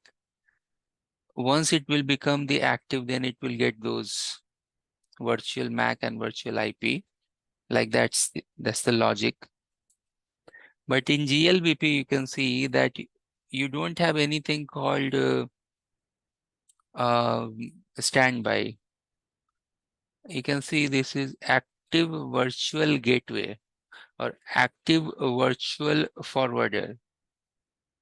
A standby virtual forwarder. Like that, you have the role. Active and a standby, but nothing is a standby. One particular router is forwarder and a standby as well. Other router is active virtual forwarder and a standby as well. Okay, the point here is this, that both the routers, they are working as a gateway. But how they can provide this gateway feature, you can see here that the virtual IP is same. Obviously, this is the gateway IP for the laptop. But the MAC address you can see here is 101 and 102. Right? So when few of the PCs, they are doing the ARP, they are getting the MAC address of router 1. And few of the PCs, when they are doing the ARP, they are getting the MAC address of the other router. So with help of this MAC addresses, they are doing the load balancing. So rather creating the different groups for different VLANs, you can see automatically these laptops or these PCs can do the load balancing.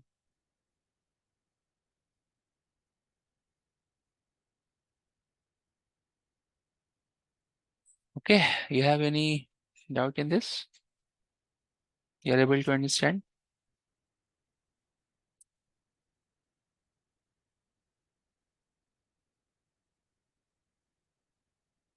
Yep.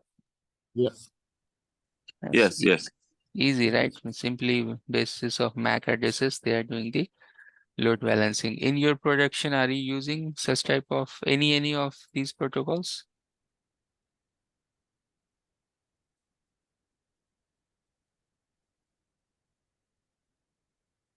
VRP. VRRP, yeah. Generally, you will see that people are using VRRP because so many different servers also they understand VRRP protocol, then HSRP and GLBP. This HSRP and GLBP, they are the Cisco proprietary protocol. All right, great, good stuff. So after that, we have a lot of good topics here. Okay. Now the next topic that we are going to discuss, I don't know how many companies they are using, because nowadays all the routers and all the next generation catalyst switch that this 9000 series switches are there, they have this feature embedded. So let's first of all understand this, what I'm going to explain you in this high availability campus architecture. First of all, we need to understand this scenario and then problem and then the solution. So you may have these two type of network. You can see clearly on top that layer 3, layer 2, layer 3 topology, layer 3 topology. And if you go and check this diagram, you'll find that this diagram, this blue color is L2 link and then L3 link. And here we have only L3 link. That means two design option we have. We are using L3 or a routed based network, or we are using L2 plus L3 based network. Now, if we are using L3 based network, so in that everything will depend upon routing table and how fast our routing convergence is, right? I will discuss about that routing convergence as well. So let's move on. Now you will see this particular diagram is a little bit advanced. So you can see that we have the catalyst switch in the bottom. You can think this as a core infra. And then you can see that we have the stack-wise switch. You know that the stacking, have you worked on this configuration of stacking? How this stacking is working? If no, then no problem. We'll discuss later on. This is stacking, but at the moment you'll see think like this, that stacking is type of configuration where you can go and group different switches in one. In that grouping, one of the switch will work as a master and rest will work as a slave, master and slave. So you have to go and do the configuration for all the stacking. Actually, for all the switches in only one switch, and other switches they will work as a extender like fix, fabric extender, like that you can think. More we'll discuss on this. We have very good Cisco document related to how to do the stacking. First of all, you have to connect this properly. The physical connection should be proper. And then in one of the master, in one of the switch that will become the master, you have to log in and do the configuration for rest of the switches, right? So in this design, simply this is not related to how we can go and create the stacking and all. This is telling that, okay, you can go and do the high availability configuration. So you can go and do you see this diagram, you'll understand like this.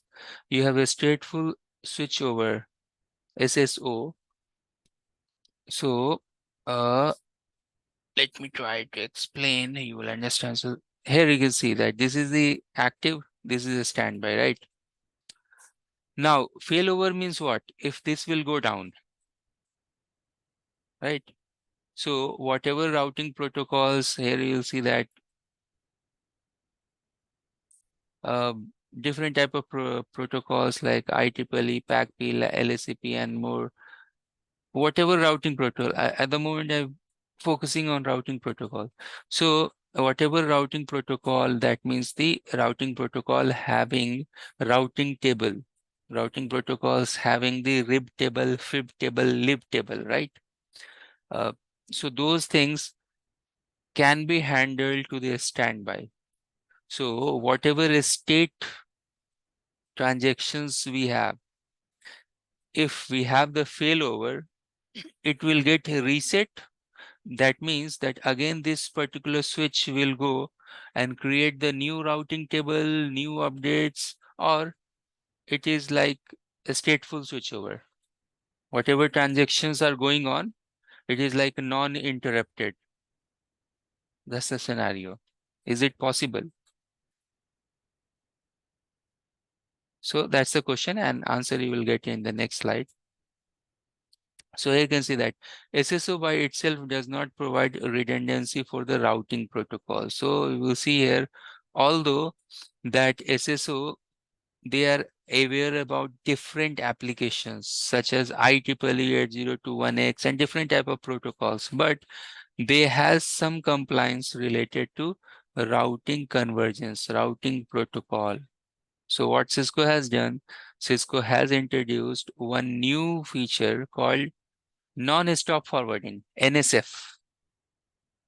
Okay, and in this slide you will see that you have the, for example, EIGRP and OSPF. So you have EIGRP RIB database, routing information base. You have OSPF RIB, routing information base. What is that? What is the prefix? What is the next hop? What is the prefix? What is the next hop? And you have the ARP table. So this is one of the, you can see this is the switch, active switch. And suppose if this will go down, if you go and enable the NSF, then it will be copied here. That means if you want to do the stateful switch over for routing protocols, you have to go and enable the non-stop forwarding feature within the switch.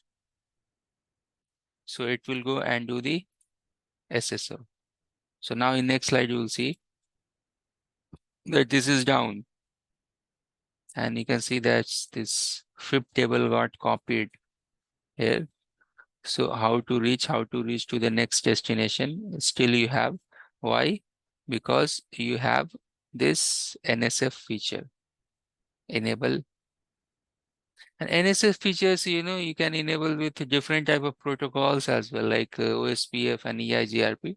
And there are configurations related to NSF. I don't think so. This is part of your CCI exam. This particular NSF feature, non-stop forwarding, but you can do little bit research on this just for your knowledge. What I'm telling here is this, that you can go and type OSPF NSF design.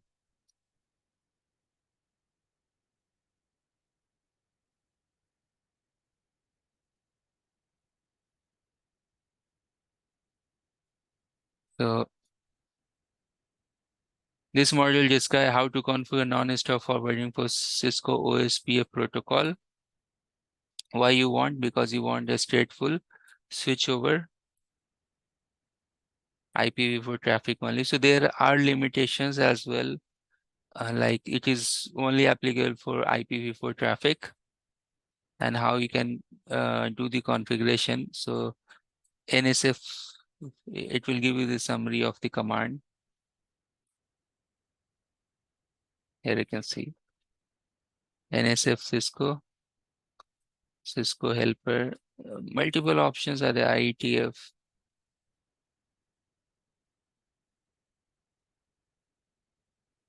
Right. So different protocols. You can go and check that how NSFs are enabled on different protocol, right? This is not part of the exam, but I just give you this information just for your knowledge. And if you go and check the latest architecture, hardware architecture, I think these are already there. You can check in their data sheet. Nowadays, we are not enabling this NSF. And if we have a specific design use case, then you can go and check this. Okay.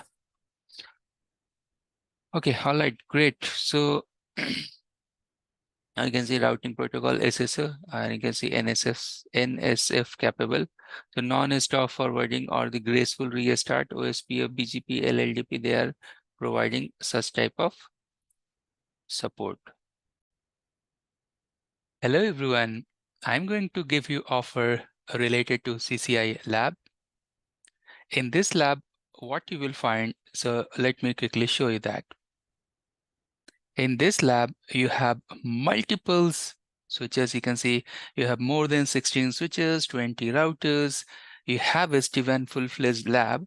Actually, this is complete CCI Enterprise 1.0 lab, where you can do section 1, section 2, section 3. Maybe you know that in CCI exam, you have 3 different sections. Means already sections are defined, but generally these 3 sections that students are practicing. And in this 3 sections, you can perform everything, all the tasks you can perform in this particular EVE-NG lab. You can see the version and the supported images. This is exact match that we have in the exam as well. So for example, for SD-WAN, you need to work on vEdges and the vManage. Release is 18.4. That's the same release we have in the exam as well. So this will be your very much similar lab setup that you have in your CCI exam for your practice purpose.